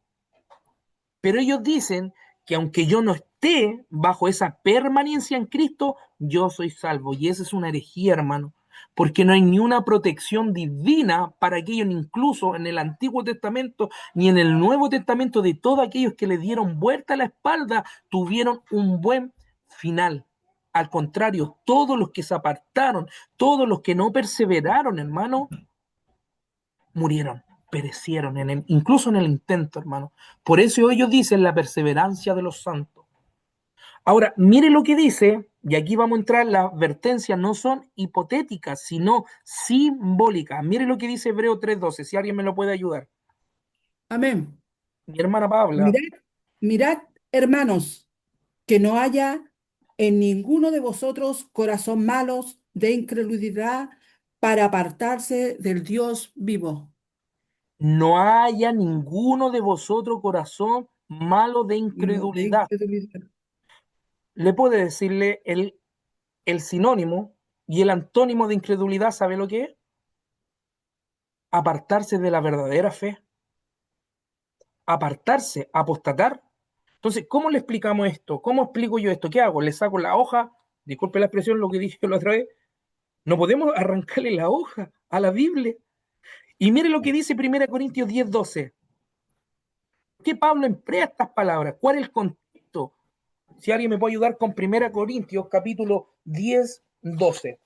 Porque aquí la analogía y el contexto histórico que le hacemos a Corintios, ¿no es cierto? Inmediatamente lo habla sobre las amonestaciones contra la idolatría, y la exégesis es apartarse o cambiar a Dios por un Dios falso. Esa es la exégesis de este contexto. Mire lo que dice. 1 Corintios 10, 12. ¿Quién lo tiene? Amén. Así que el que piense estar firme, mire que no caiga. Mire que no caiga. ¿Y sabe cuál es el contexto exegético que Pablo le está advirtiendo esto? Porque es un capítulo de advertencia, de amonestación contra la idolatría, o sea, irse en pos, dejar al Dios verdadero e irse en un Dios falso. Por eso aquí dice Pablo, el que piensa estar firme, mire que no caiga. ¿Y cómo podemos ver ahí a un salvo siempre salvo? O sea, Pablo se equivocó en anunciar estas palabras.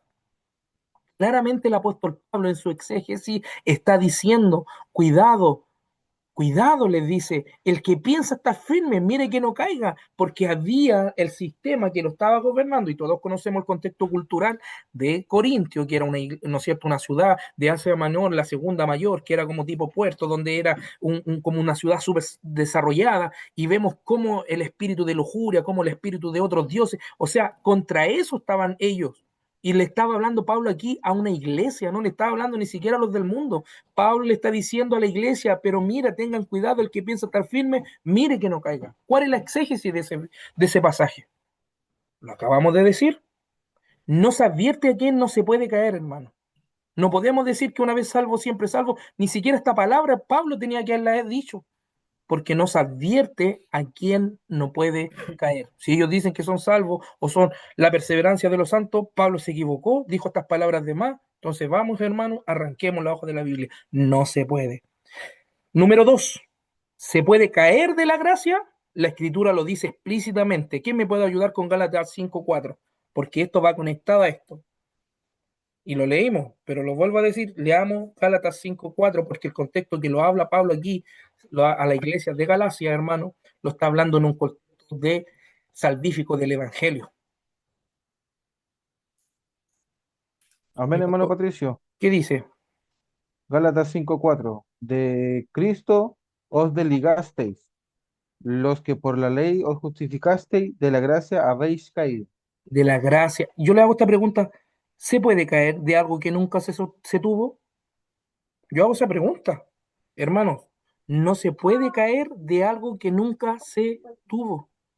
La escritura dice claramente, de la gracia habéis caído, porque ellos cayeron de la gracia. Ejemplos reales de apostasía, porque ellos, por ejemplo, esto de la apostasía, ¿cómo lo hacemos? Porque ellos no tocan el tema de la apostasía.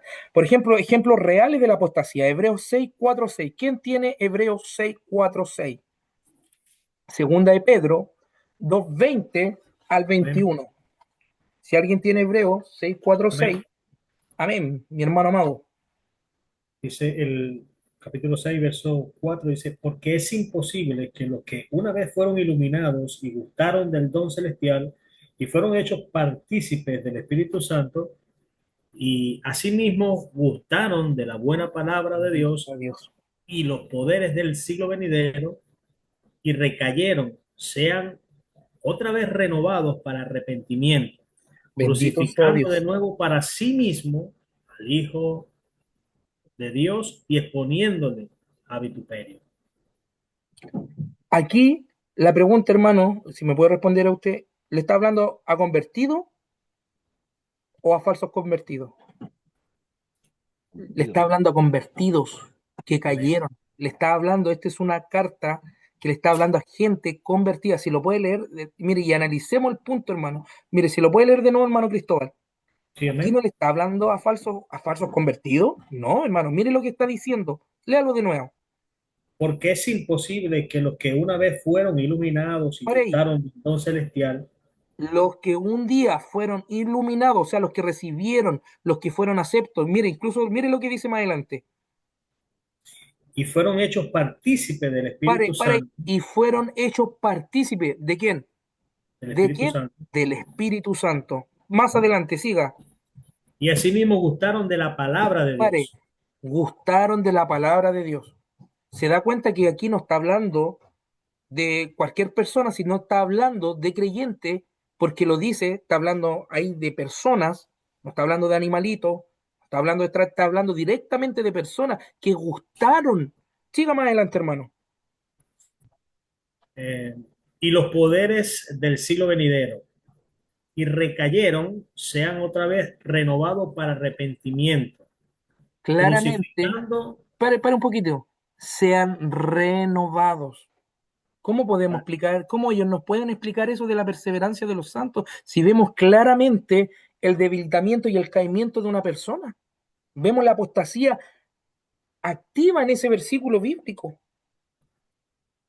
Mire, si alguien tiene segunda de Pedro, capítulo 2, 20 y 21. Mire lo que Amén. dice. Mire, ¿qué es lo que Dice, dice mi pastor Jaime? amén, dice la Biblia, ciertamente, si habiéndose ellos escapado de las contaminaciones del mundo, Para un o- poquitito.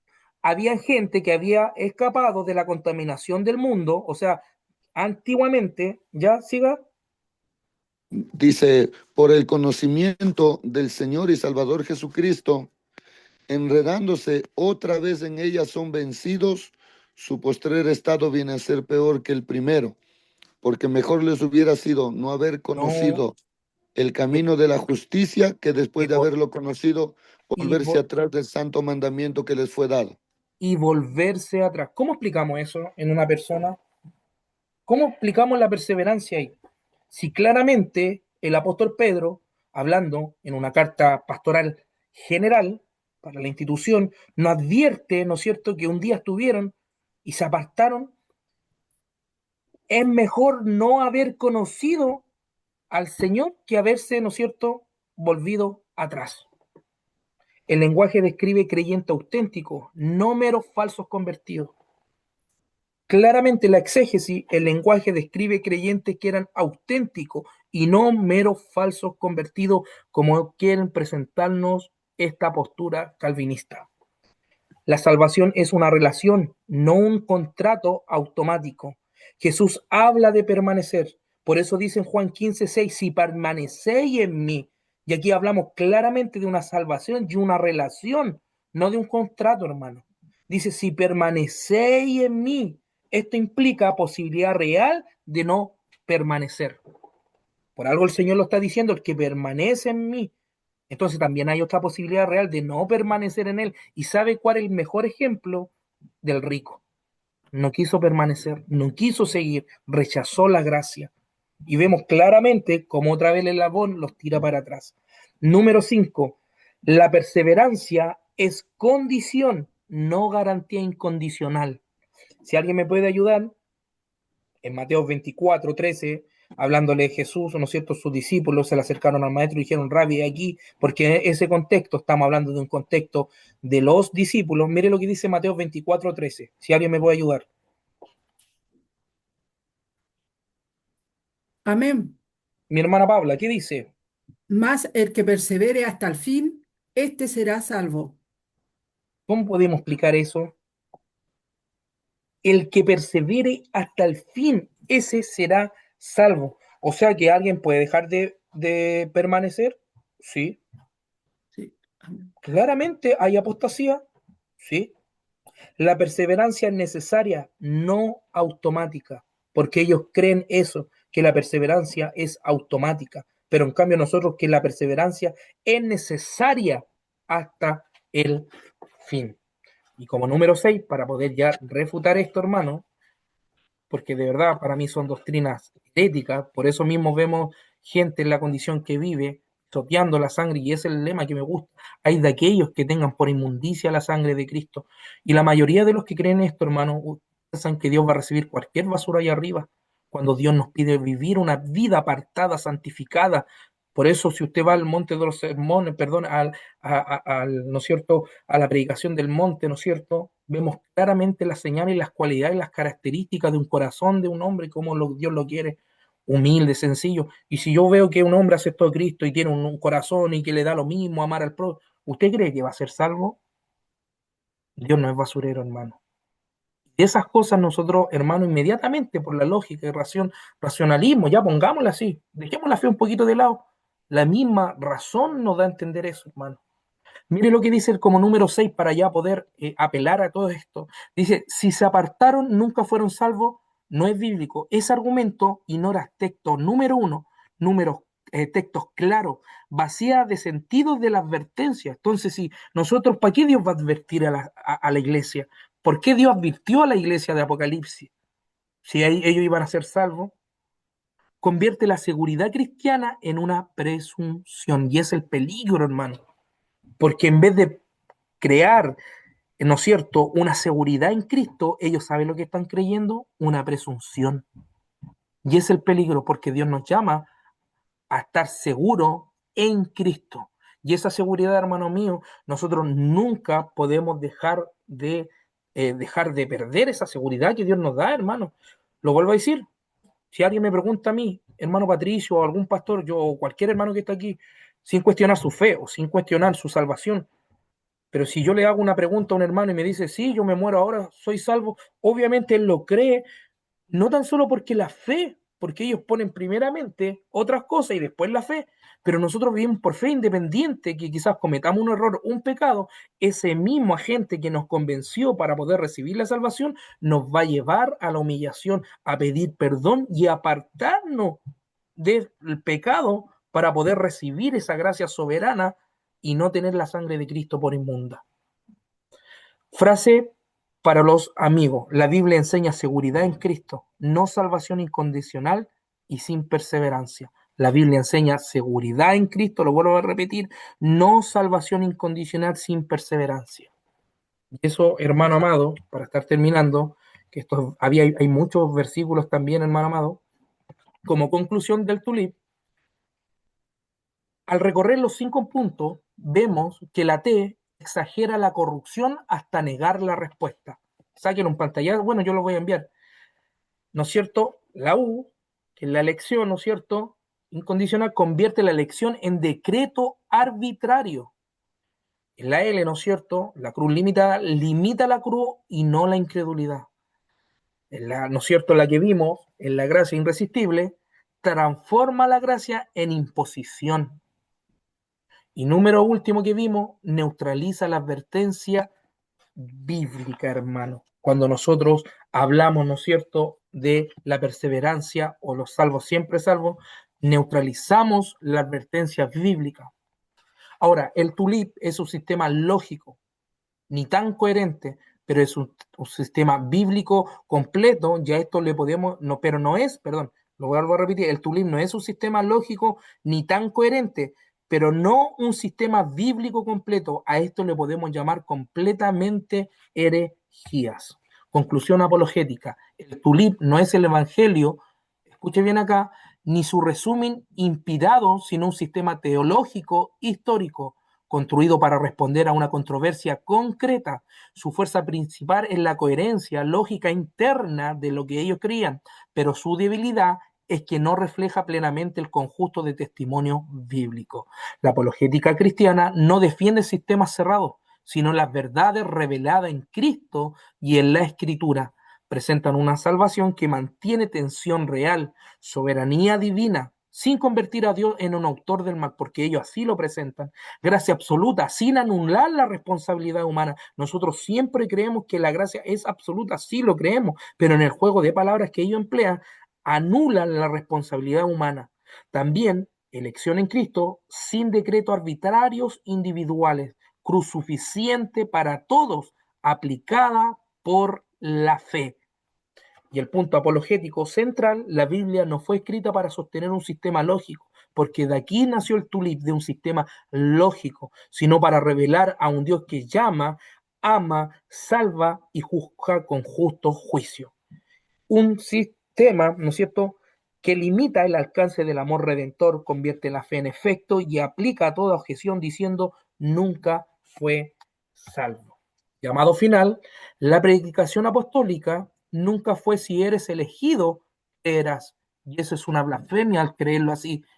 Lo vuelvo a repetir, la predicación apostólica nunca fue si eres elegido, creerás, sino arrepiéntete, cree en Jesucristo y será salvo. Amigo calvinista, el mensaje de los padres, ¿no es cierto? Puede decir de los apóstoles, es arrepiéntete, cree en Jesucristo y serás salvo. No si eres un elegido, creerás. Nunca fue, relájate, no importa cómo vivas. Disculpe, hermano, que se apretó aquí. Nunca fue, ¿no es cierto? Relájate. Si me pueden esperar acá, que justo se me corrió. Un segundito. Vamos inmediatamente para el fondo. Nunca fue, relájate, no importa cómo vivas, sino permanece. Este es el sustento bíblico. Hermano, pastor, permanece en Cristo, guarda la fe y pelea la buena batalla. Declaración final.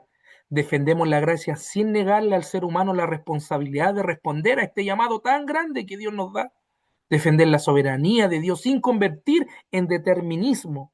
La apologética biblia no dice cree esto o el sistema cae, sino ven a Cristo, cree y permanece en Él y vivirás. Conclusión, ese sería, hermano amado, la refutación de los 5 puntos del calvinismo. Expusimos su vereda, expusimos lo que ellos creen, creemos que la salvación se pierde en el hombre sin poner el juego de la palabra como ellos lo quieren emplear, porque la gracia sabemos que viene de parte de Dios, pero en el hombre hay una responsabilidad tremenda. Amén. Dicho esto, hermano, vamos a abrir al diálogo.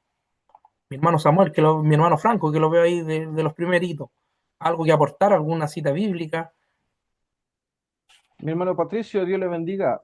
Una cita bíblica. Nosotros para ser salvos estamos todos anotados en el libro de la vida, ¿cierto? La goma Y en grande de Apocalipsis, Dios. Amén. amén. Apocalipsis 3:5 dice, y el que venciere será vestido de vestidura blanca, y no borraré su nombre del libro de la vida, y confesaré su nombre delante de mi Padre y delante de sus ángeles. Nosotros estamos anotados en el libro de la vida, y Dios nos puede borrar del libro de la vida. ¿Cómo explicamos eso, hermano? ¿Cómo se lo explicamos? Alegoría, misticismo. Bueno, no quiero tampoco o ser un poco jactancioso, pero hermano, de verdad hay una seguridad en Cristo. La Biblia lo habla de muchas maneras. Hay una seguridad en Dios, pero no hay, hermano, una imposición puesta por Dios. Amén. No sé si alguien más quiere aportar algún estudio, perdón, algún versículo. Dios les bendiga, querido hermano.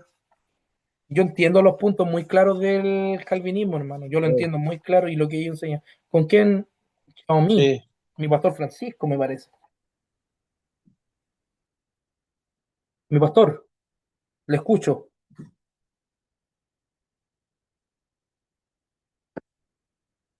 ¿Tiene el micrófono apagado, mi pastor?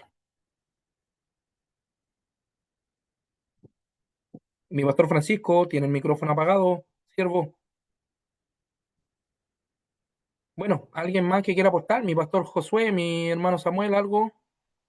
Amén. Sí, hermano, aquí en Santiago capítulo 5, en el verso 19 y 20 dice, es algo bien interesante, ¿no? Dice, hermanos, si alguno de entre vosotros se ha extraviado, dice, hermanos, si alguno de vosotros se ha extraviado, dice, Perdón, mi pastor, Santiago, ¿cuánto me dijo? capítulo 5, ¿Ya? verso 19 y verso 20. Ya, sí, dígalo. Dice, si alguno de vosotros se ha extraviado de la verdad y alguno le hace volver, sepa que el que haga volver al pecador del error de su camino, salvará de muerte un alma y cubrirá multitud de pecados. Aquí también se argumenta un poco respecto a que el cristiano a veces se puede salir del camino. Pero hay algo bien interesante también en lo que habla en Mateo 13, si bien no me equivoco, acerca de las semillas y que es la palabra de Dios. El único ser que puede hacer que la palabra de Dios sea infructuosa es el ser humano. O sea, ahí implica la voluntad de respuesta a la palabra de Dios. Una semilla cayó en el camino, otro entre pedregales, otro entre espinos y otro en buena tierra, ¿no? Pero el que cayó entre espinos, dice según la palabra, cuando Jesús lo interpreta, dice que este es el que hace infructuosa. O sea, la hace infructuosa, ¿qué cosa? La semilla de la palabra de Dios. O sea, ahí implica la voluntad del hombre que para refutar el tema de la gracia irresistible, que el hombre tiene esa capacidad de poder en su voluntad, porque Dios no interviene ante la voluntad del hombre, en su propia voluntad, el hombre tiene digamos, la libertad para poder elegir entre sí o no.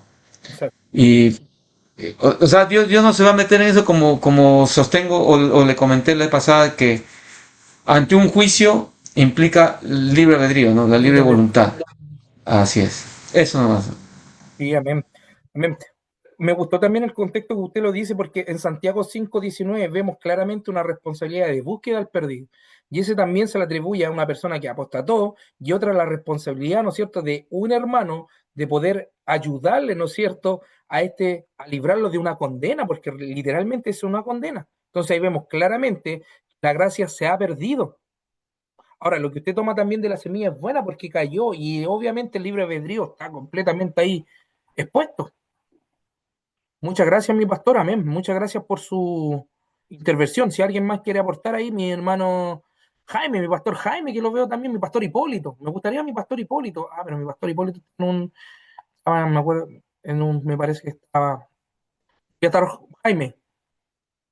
Ahora estamos nosotros finalizando acá un culto siervo con la ayuda de Dios, pero igualmente siervo el rey David, cuando él falló delante de Dios, nos dejó este salmo maravilloso, el 51, donde él le dice al Señor, bueno, después de confesar su pecado, y le dice en el versículo 11 que no lo eche de delante de él, ni Claro, quite de él su Santo Espíritu, porque él entendía las consecuencias de apartarse, las consecuencias del pecado, de no confesarlo. Entonces, claro. también hay, yo lo tengo aquí en la mente, ese versículo, escuchando lo que los otros pastores también comentaron, muy buena la exposición, muy buena la explicación, todos los pasajes bíblicos que nos dan sustento claro y un fundamento que sea poderoso a esa doctrina tergiversada. Amén. No sé si hay mi hermano Cristóbal, que usted siempre está ahí aportando. Mi hermano Patricio, y bueno, pienso que la palabra es clara y todas las enseñanzas bíblicas, vemos la gracia de Dios desde Génesis hasta Apocalipsis y vemos el plan de Dios revelado, ¿verdad? Vemos como Dios el hombre encuentra gracia, como de Noé, y vemos todo el plan salvífico en toda la escritura. Amén. Y es importante recalcar, pues, todo lo que hemos estudiado y lo que estamos viendo ha sido de bendición, de verdad que sí. Y siempre, eh, como dice Deuteronomio 29, ¿verdad? Que las cosas secretas le pertenecen a Jehová, nuestro Dios, mas las reveladas son para nosotros, para nuestros hijos, para siempre, para que cumplamos toda la palabra de la ley, de esta ley. Entonces, está clara la palabra, está clara, el que no persevera hasta el fin, este, no será salvo. Vemos varios ejemplos, como Jesús predicó y cómo enseñó cuando Jesús sana al hombre que estaba esperando el movimiento de las aguas, se lo vuelve a encontrar en el templo, le dice, vete, no pesques más para que no venga algo por sobre ti. Entonces, consecutivamente vemos el hombre desviándose, apartándose, y vemos la gracia de Dios manifiesta. Entonces, eh, yo pienso que estas herejías, estas personas siempre, nunca se cansan de querer traer una revelación nueva.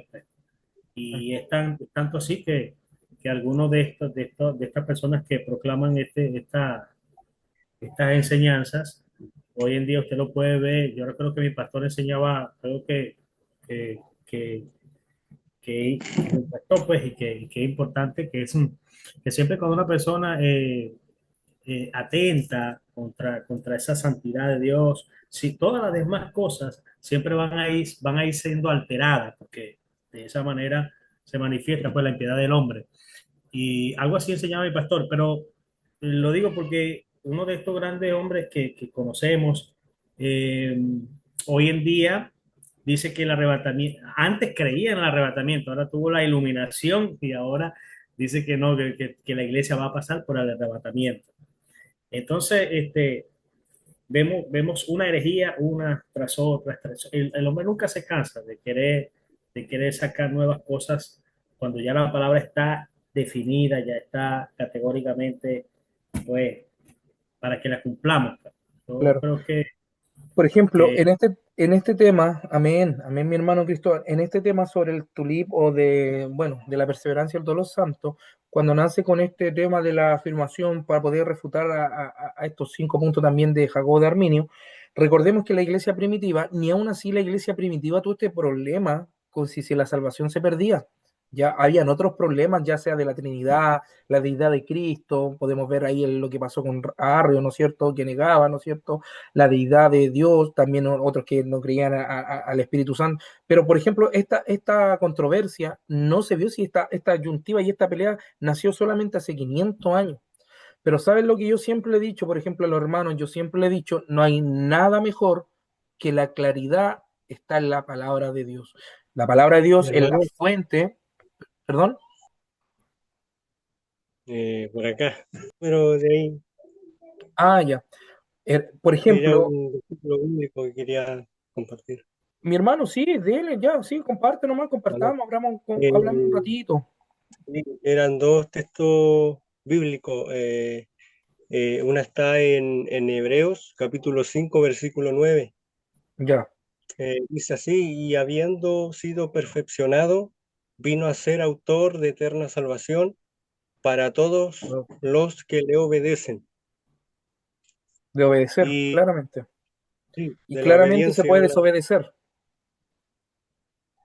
Y Tito también, capítulo 2 y verso 11, porque la gracia de Dios se ha manifestado para salvación a todos los hombres, a todos.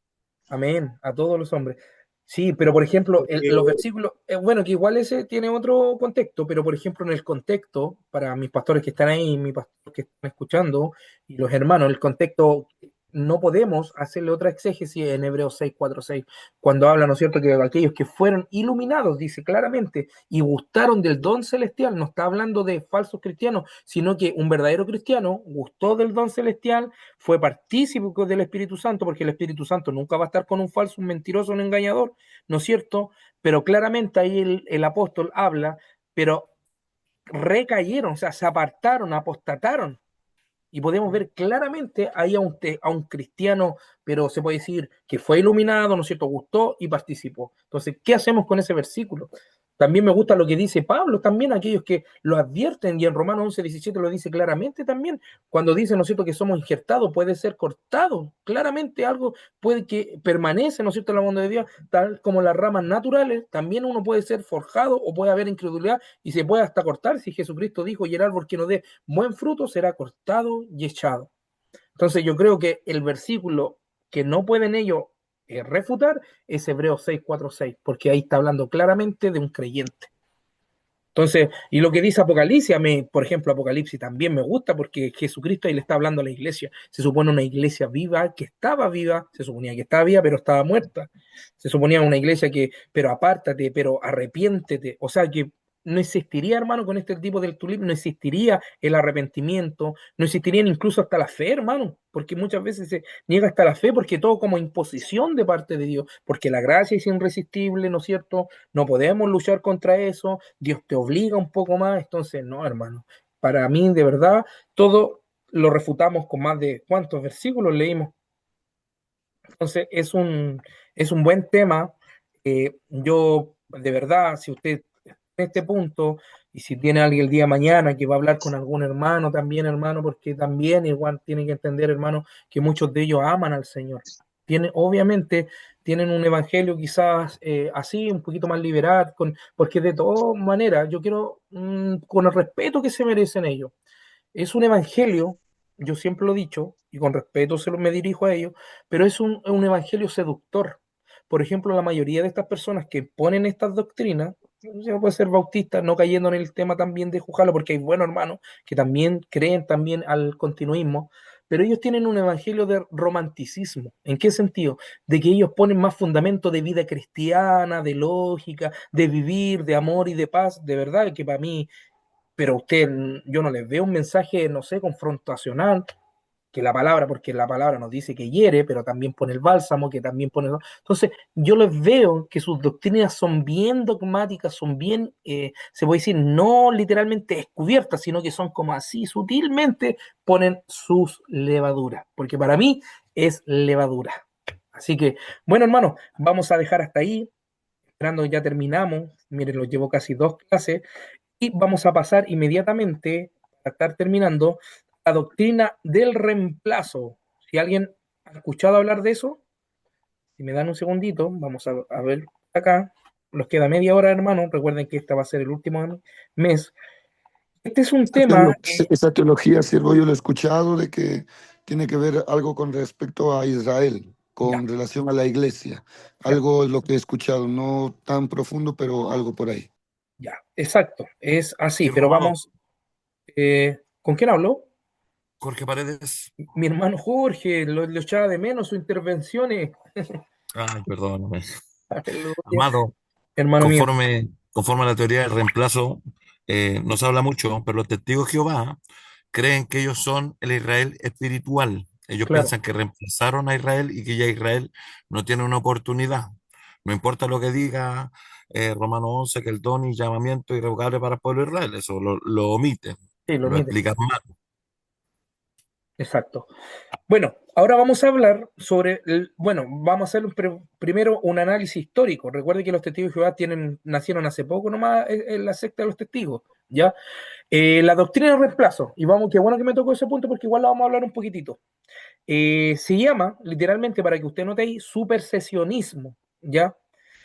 Pero en la postura espiritual que nosotros vamos a focalizarlo un poquito en este tema de la doctrina del reemplazo, hermano, no quiero hablarlo por tema doctrinal, sino llevarlo al ámbito espiritual. Tiene que ver algo completamente con una lucha espiritual que se desata. ¿En qué sentido, hermano? Que esto es completamente un espíritu de antisemitismo. ¿Por qué? Porque lo vamos a ver en el contexto histórico. Por ejemplo, la definición clara y directa de esta doctrina, Dios hizo promesa a Israel solamente en el Antiguo Testamento. Al no aceptar a Jesús como Mesías, Israel habría perdido ese privilegio. También la iglesia pasa a ser el nuevo y verdadero Israel espiritual, según la doctrina del reemplazo. Las promesas bíblicas a Israel ya no se cumplen de forma literal en el pueblo judío, sino espiritualmente en la iglesia. La iglesia pasa a ser el nuevo y verdadero Israel espiritual, según los puntos de vista de esta doctrina. ¿Y cuáles son las ideas centrales? Israel es visto como rechazado o superado en el plan de Dios. La iglesia hereda la promesa, bendición y pacto. Las profecías sobre Israel se interpretan simbólicamente o alegóricamente. El pacto con Israel se considera, ¿no es cierto?, cumplido o anulado en Cristo. ¿Y qué no es? Lo vamos a hablar en el contexto histórico, no es un dogma definido por un concilio, pero ahora sí se le atribuye, como dijo mi hermano, ¿no es cierto?, que se adelantó, de los testigos de Jehová también nace esto. No aparece formulada explícitamente en el Nuevo Testamento esta doctrina, no fue enseñada de forma unánime por todos los cristianos del antiguo, ¿no es cierto?, se puede decir tiempo atrás. Lo vuelvo a decir, no fue enseñado de forma unánimemente por algunos cristianos de la patrística, podríamos decirle. Ahora, ¿quién la enseñó históricamente? Y aquí, hermano, en honor a la verdad, a mí muchos me han preguntado, hermanos, por interno, y yo quiero ser bien, se puede decir, cauteloso en mis palabras, quiero ser bien real. Por ejemplo, a mí me dicen, tú formas parte de las doctrinas o de lo que se enseñó en la patrística. Yo lamentablemente, hermano, conociendo la patrística del punto de vista histórico, yo no concuerdo y tampoco me afirmo de ello. Lo vuelvo a decir lo que le digo a los hermanos. Nosotros somos solo escritura, ¿ya?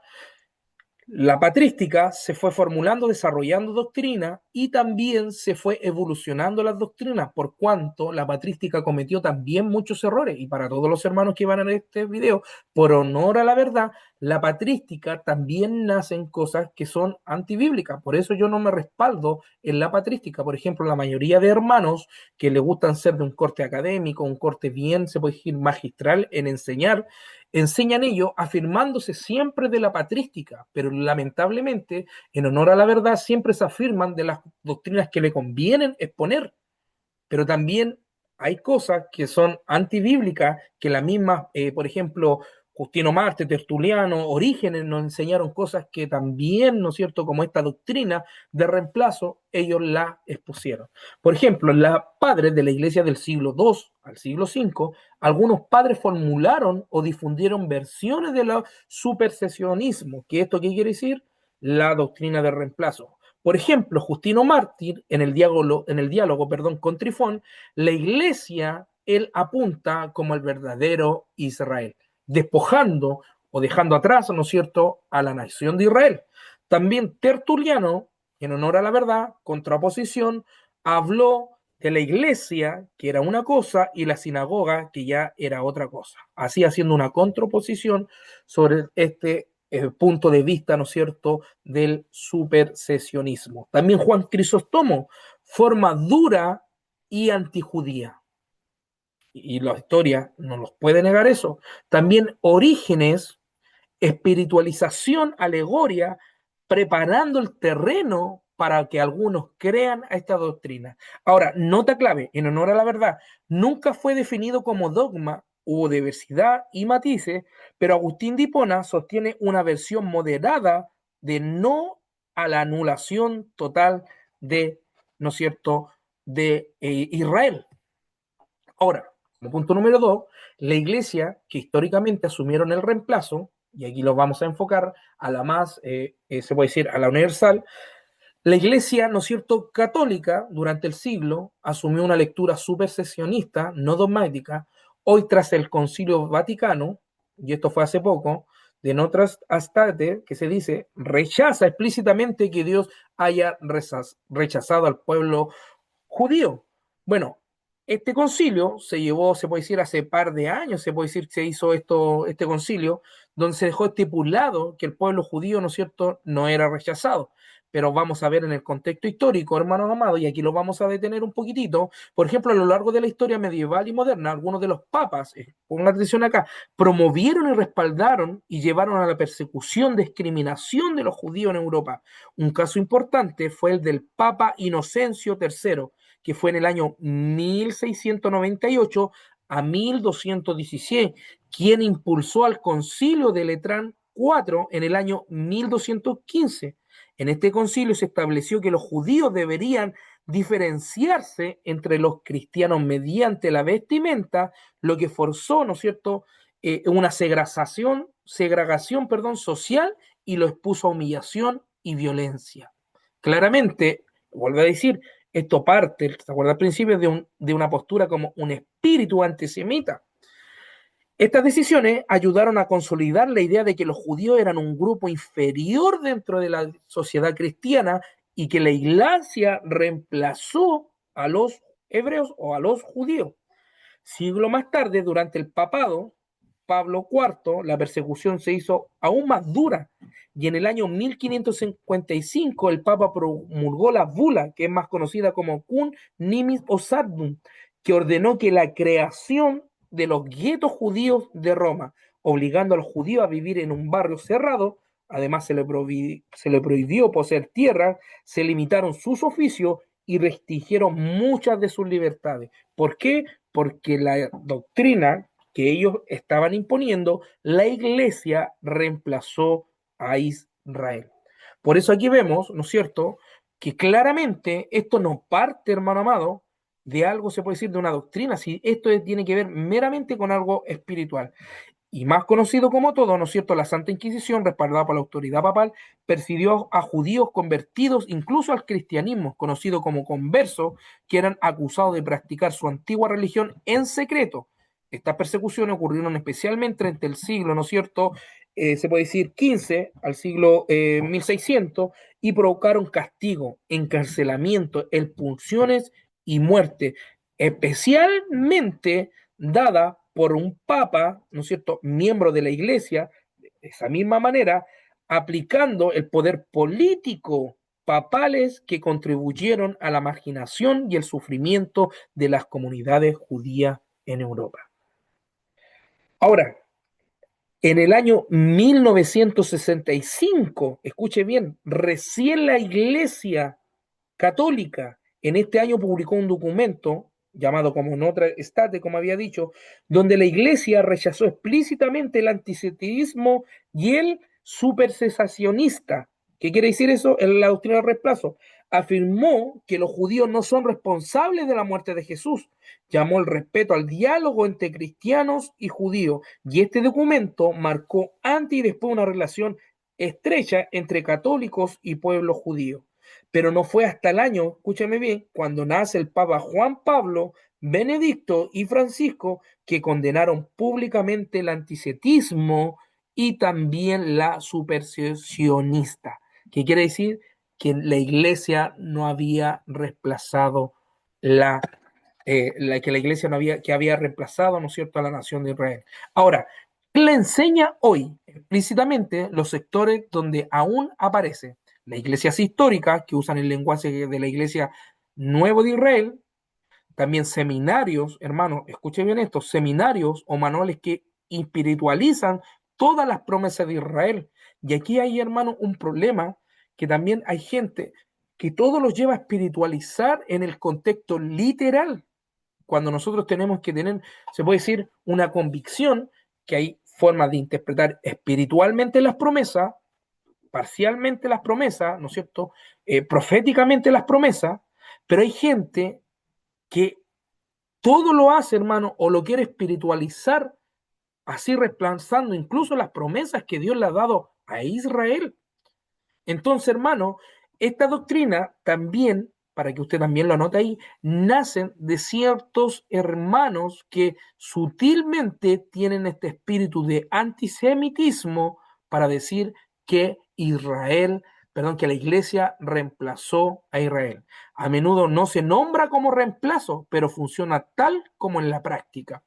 Ahora, número 4, iglesias y corrientes que rechazan el reemplazo. Número 1, evangelicalismo bíblico contemporáneo. Muchos sectores enfatizan Romanos 9:11. ¿Y quién me puede ayudar con Romanos 9:11, hermano? Si alguien me puede ayudar con Romanos 9:11.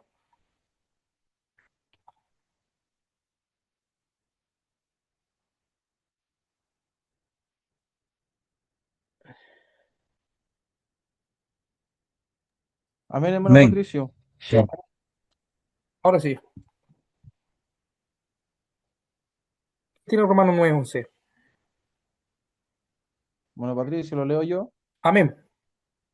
Dice, entre paréntesis, pues no había aún nacido, ni había hecho aún ni bien ni mal, para que el propósito de Dios conforme a la elección permaneciese, no por las obras, sino por el que llama. ¿Se da cuenta? Claramente ellos enfatizan que Romanos 9, ¿no es cierto? Con ese lema ellos rechazan la corriente y rechazan el reemplazo. También distinguen a Israel y la iglesia sin oponerlo. Por ejemplo, ahí, y aquí es donde yo quiero pararme, hermano, porque de verdad hay una corriente que tenemos que hablarlo, hermano amado, por el amor a la verdad. ¿Se acuerdan que yo le hice un trabajo de investigación sobre las dispensaciones? ¿Se acuerdan de ese trabajo, no? Que yo di como tarea. Déjenme buscar acá esa tarea que yo le había dado, porque yo di el de la dispensacionalismo, ¿ya? Porque aquí vamos a entrar un poquito a esa área. Por ejemplo, está a la verdad, hay 3 categorías, hasta 4 opciones de tipos de gente que cree en el dispensacionalismo. Yo soy dispensacionalista, pero hay una dispensación clásica que, por ejemplo, ellos dicen que claramente en el tiempo que nosotros estamos viviendo de la gracia, que a eso se le llama dispensacionalismo revisado, tradicionalmente moderno, también están los dispensacionalistas clásicos, también están los dispensacionalistas progresivos y también los ultra clásicos. Por ejemplo, los clásicos dicen que Israel y la iglesia están muy separados. Por ejemplo, el dispensacionalista revisado dice que hay distintos, que hay una continuidad. También están los dispensacionalistas progresivos, que ellos dicen distintos pero conectados. Y aquí es donde cae el problema. Hay algunos que dicen ultra clásico, que dicen extremadamente separado, que dice que no, la iglesia es un periodo, que está la gracia de Dios, y la iglesia reemplazó, ¿no es cierto?, a Israel. Eso se le llama el dispensacionalismo ultraclásico. Recuerda, hay 4 tipos de dispensacionalistas: el clásico, el revisado, el progresivo y el ultraclásico. Bueno, algunas de las iglesias dispensacionalistas rechazan explícitamente, ¿no es cierto?, explícitos del reemplazo. Afirman las promesas literales y futuras para Israel, pero también que la iglesia, algunos creen de ello, que la iglesia está toda la promesa en la iglesia. Y honor a la verdad, hermano, nosotros como dispensacionalistas, que puede ser clásico, ¿no es cierto?, algunos son revisados de nuestra área, nosotros creemos claramente que la iglesia tiene un plan, pero no pasa a abrogar, ¿no es cierto?, la promesa que Dios tiene con Israel, porque para Israel fue dada una promesa. Ahora, la iglesia vive en el tiempo de la gracia. Incluso la iglesia, y algunos cristianos también lo creen, porque estos son como corrientes, o varios, que hay algunos que creen en su iglesia, que hay promesas que ya Israel no la tiene, que ahora es para la iglesia. Lo vuelvo a decir, por eso es necesario entender la dispensación, conocer las profecías futuristas, progresivas, ¿no es cierto? Las profecías, ¿no es cierto? Se puede decir espirituales también, simbólicas, para poder tener una buena dimensión, queridos hermanos, y poder tener un buen discernimiento. Es el proceso de la iglesia y el proceso con Israel. También las iglesias mesiánicas, ellos rechazan completamente, hermano, la supersesionismo. O sea, ellos creen que esa doctrina, ¿no? Que la iglesia ahora está, por eso estas doctrinas, hermanos, que están emanando en este tiempo con los mesiánicos cristianos, hermanos, dicen completamente que la iglesia reemplazó a Israel, cuando la Biblia no lo dice eso, hermano. Ven como continuidad entre Israel y la iglesia. Ahora, en la iglesia primitiva y la patrística, la doctrina de reemplazo no fue creída desde forma unánime, en honor a la verdad, pero sí fue adoptada progresivamente por varios padres, sobre todo a partir del siglo II. Para tu estudio es importante distinguir los grados, no presentar una respuesta simplista. En el panorama general, en el siglo I, en lo apostólico, no había, como yo le había explicado anteriormente, no había doctrina de reemplazo. En el siglo II aparecen formulaciones explícitas por algunos padres de la patrística, lo vuelvo a decir, en honor a la verdad, y todos aquellos que van a ver los videos. Por eso a mí no me gusta afirmarme mucho de la patrística. Si yo me afirmo de la patrística para agarrarme del contexto cultural, histórico, eclesiástico, en un desarrollo doctrinal, sí puede ser, pero yo no me acojo 100% a la patrística porque estaba en formulación las doctrinas. Y ellos claramente, lo vuelvo a repetir, como algunos habíamos nombrado, y honor al caso, vamos a retroceder un poquitito, hermano, para que usted pueda ver Justino Marte, Tertuliano, Crisóstomo y Orígenes, son releídos en este tiempo, fueron también lo que empezaron a impulsar, hermanos amados, esta doctrina como del reemplazo, haciendo, ¿no es cierto?, la función y división entre la iglesia y, se puede decir, entre los judíos, porque también habían judíos en ese tiempo. También se normaliza en muchos padres entre el siglo III y IV después de Cristo. Y en el siglo V se formaliza una visión moderada de la doctrina del reemplazo y la iglesia. Nunca se define como dogma. Ahora, padres que sí citaron, y aquí lo vamos a ver claramente, en el año, Justino Mártir, como lo habíamos dicho en la introducción, en el año 165, hermano, con el diálogo con Trifón, es el primer padre que afirma claramente que la iglesia es el verdadero Israel. Inmediatamente, hermano, al emplear esa palabra, aplicamos o vemos la palabra aplicada del reemplazo. Enseña que la promesa hecha a Israel se cumple ahora en los cristianos, interpretan el rechazo judío como causa de la pérdida del privilegio, y lo importante es el punto de partida explícito del supersesionismo. Ireneo de León, que a algunos les gusta citar Ireneo de León, en el 202 afirma que la iglesia hereda las promesas en Cristo, presentando la historia de la salvación como una recapitulación culminada en la iglesia. Ahora, la matiz es clave, no afirma de manera directa que Dios haya rechazado definitivamente a Israel, pero sí da el inicio al punto de partida para creer al supersionismo. Amén. Tertuliano, en el año 220, contrapone iglesia versus sinagoga, como lo habíamos dicho anteriormente. Presenta a Israel como un pueblo castigado y usa un lenguaje jurídico de traspaso de promesa. Y como importante, contribuye a una visión de sustitución. Y eso no lo creemos nosotros, porque Israel, ¿no es cierto?, la iglesia no ha sustituido a la iglesia. Orígenes, en el año 254, hablando detalladamente esta doctrina, espiritualiza a Israel mediante alegorías. La promesa se aplica a la iglesia, pero importante para nuestra tesis, aunque su método facilita el reemplazo, no enseña explícitamente que Dios rompió con su pueblo, con Israel. Pero mire lo que dice Juan Crisóstomo en el año 407, enseña un supersesionismo duro y usa un lenguaje antijudío extremo. El ejemplo histórico de cómo la doctrina se radicalizó. Amén. Y muchos citan a Juan Crisóstomo. Recuerda, hermano, el verdadero exegeta va a tomar quizá a un padre apostólico para apoyarse en un contexto histórico o en un contexto, ¿no es cierto?, cultural, pongámoslo así, pero nunca nosotros podemos poner, por ejemplo, para las bases de nuestras doctrinas que emanan de la Sagrada Escritura, para poder poner a la patrística. ¿Por qué? Porque, lo vuelvo a decir, se estaban desarrollando las doctrinas. Ahora, padres que no sostuvieron el reemplazo. Agustín de Hipona, en el año 430, enseña que la iglesia cumple las promesas en Cristo, pero Israel no ha sido eliminado. Los judíos tienen un rol histórico como testigo. A esto se le llama supersesionismo moderado o de testimonio y no anulación. Ahora, Jerónimo, en el año 420, reconoce la elección histórica de Israel, acepta un futuro cumplimiento de algunas promesas. Y la refutación bíblica, para ya estar terminando, hermano, disculpe por hablar un poquito porque ya estamos en la hora y quería terminar esto hoy día. La refutación bíblica, el eje central, la refutación más fuerte, no viene de la patrística, sino del Nuevo Testamento.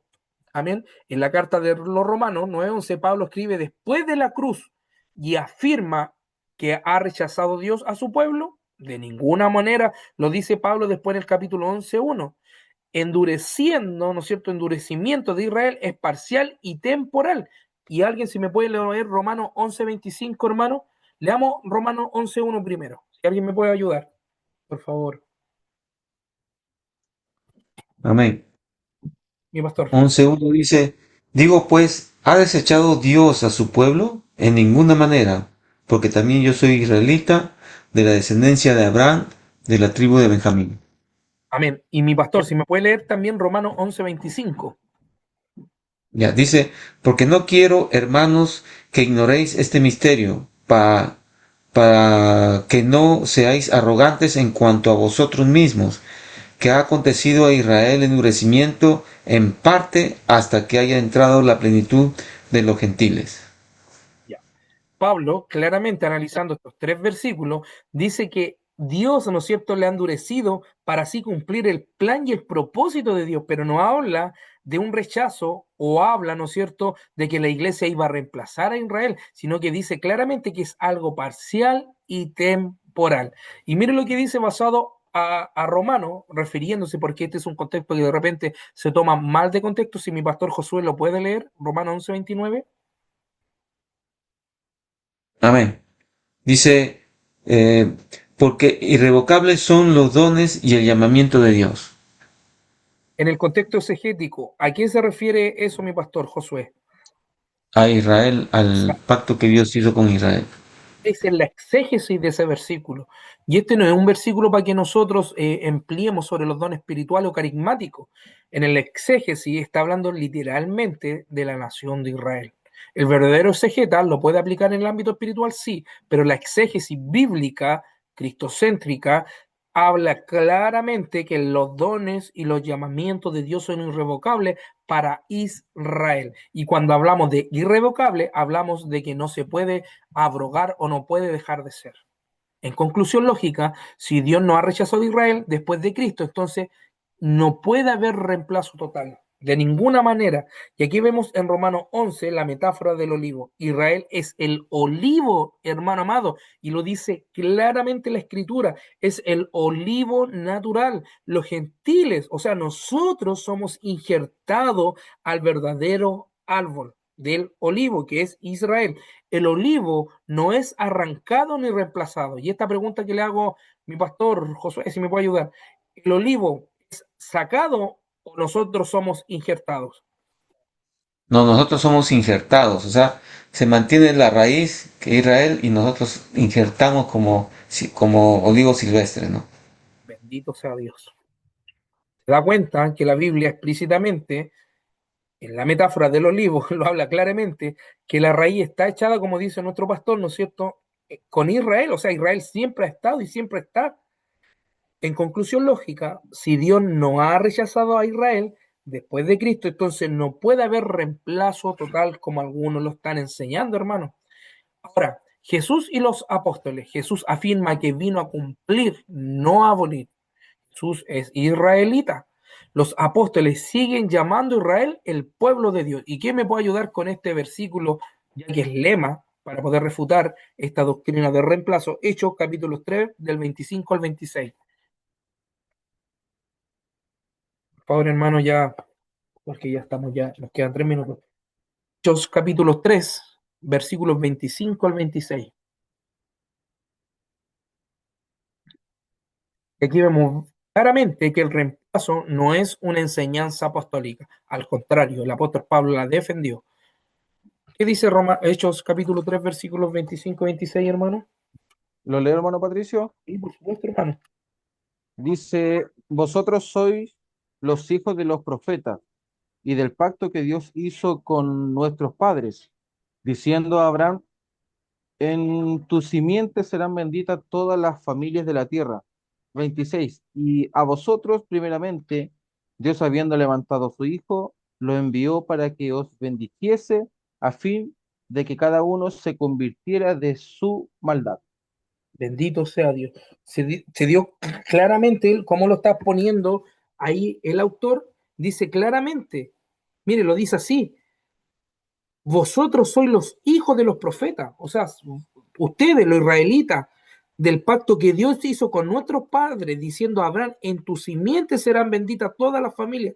A vosotros primeramente Dios, habiendo levantado a su Hijo. O sea, vosotros, o sea, primeramente a través de Jesucristo, ¿no es cierto?, los judíos o los israelitas iban a ser salvos, pero en ningún momento dice que va a abolir o va a pasar a dejar de ser Israel. Al contrario, ustedes, o sea, nosotros somos los primeros, los que damos inicio. De hecho, la salvación, hermano, era para los judíos, para el pueblo, para la nación de Israel. Si Jesús dijo, yo vine a los míos, más los míos me desecharon, y por haber desechado, ¿no es cierto?, la gracia, pasó la bendición para todos los gentiles.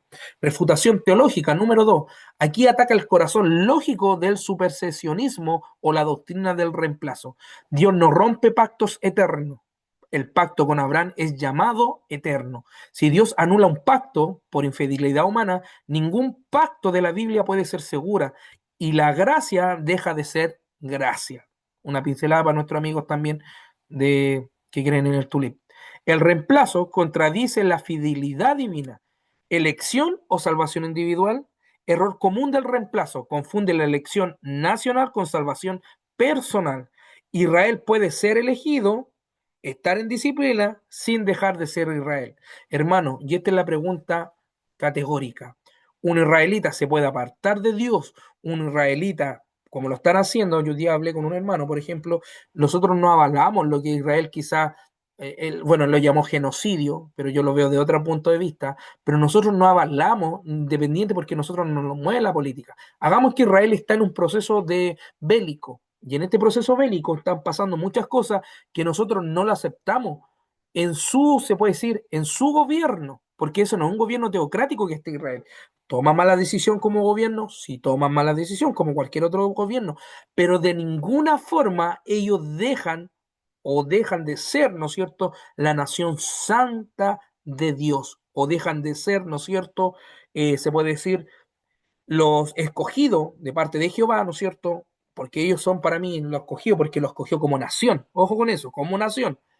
Entonces, claramente, aún así, aunque los israelitas estén pasando un proceso bélico, lo vuelvo a repetir, Dios va a dejar sus promesas o Dios va a dejar de ser de Dios de Israel. Al contrario, en 1948, perdón, y con este regreso de los israelitas, nace, ¿no es cierto?, la promesa bíblica que se había profetizado mucho tiempo, más de 2500 años atrás. Entonces, Dios, aún así, estando Israel, ahora que está la iglesia, Dios sigue trabajando en las promesas y en las profecías. ¿Se da cuenta que en un momento Dios ha abandonado a Israel? La iglesia no reemplaza, se une. ¿En qué sentido? La iglesia es injertada, participa en las promesas, que las promesas de Israel, perdón, para la iglesia también son para la iglesia. No borra la historia de Israel de ninguna manera. Refutación ética y histórica. Este punto no es emocional, consecuencial. Fruto histórico de reemplazo. Justificación teológica del desprecio al pueblo judío. Lo vuelvo a decir porque parte de un espíritu antisemita, hermano. Persecución, expulsiones, violencia, ruptura con la raíz hebrea de la fe. Una doctrina que produce frutos contrarios al carácter de Dios debe ser revisada, como lo dice en Mateo 7:16. En conclusión, para terminar, hermano, que estamos un poquito atrasados, la doctrina del reemplazo no surge del Nuevo Testamento. No fue fundida como dogma. No, cuando hablamos de dogma, hablamos también de enseñanza, hermano, para que no se asuste. No fue sostenida unánimemente por la patrística. Contradice Romanos 9:11. Compromete la fidelidad de Dios y a su pacto, y ha producido consecuencias éticamente problemáticas. Por tanto, debe ser rechazada como interpretación legítima del plan de Dios. Ese sería, hermano amado, la clase de la doctrina del reemplazo. Amén. Vamos a dejar hasta ahí, hermano.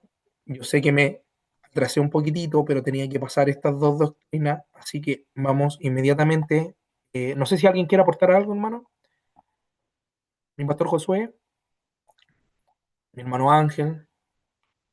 No, todo está claro, mi hermano. Todo bien, está claro, amén. Bueno, vamos a dejar la clase hasta el día de hoy, hermano amado. Mi pastor Josué, amén, que participó harto con nosotros. Si nos puede guiar en una oración, para ya estar dando término a las clases, hermano. Amén. Padre Celestial, te damos gracias en estos momentos por tu misericordia y tu bondad, porque vemos que tú eres bueno, Señor, al guiarnos, al dirigirnos, al mantenernos en tu palabra, Dios, y bajo tu misericordia y gracia, Señor, siempre nos rodeas. Señor, gracias porque tu Espíritu Santo siempre nos guía a la verdad, y al conocer esta verdad somos libres. Gracias por iluminar al siervo Patricio, Dios, y gracias por cada uno de nosotros, Dios, la cual tú nos has permitido aprender y ser receptivos a lo que tú nos das. En el nombre de Jesús, guarda y bendice a cada hermano, cada hermana, cada pastor, cada siervo tuyo, Dios, para la gloria de tu nombre, y sigue edificándonos. En el nombre de Jesús. Amén. Amén. Amén. Amén. Dios les bendiga, hermano. Vamos, si me da un segundito.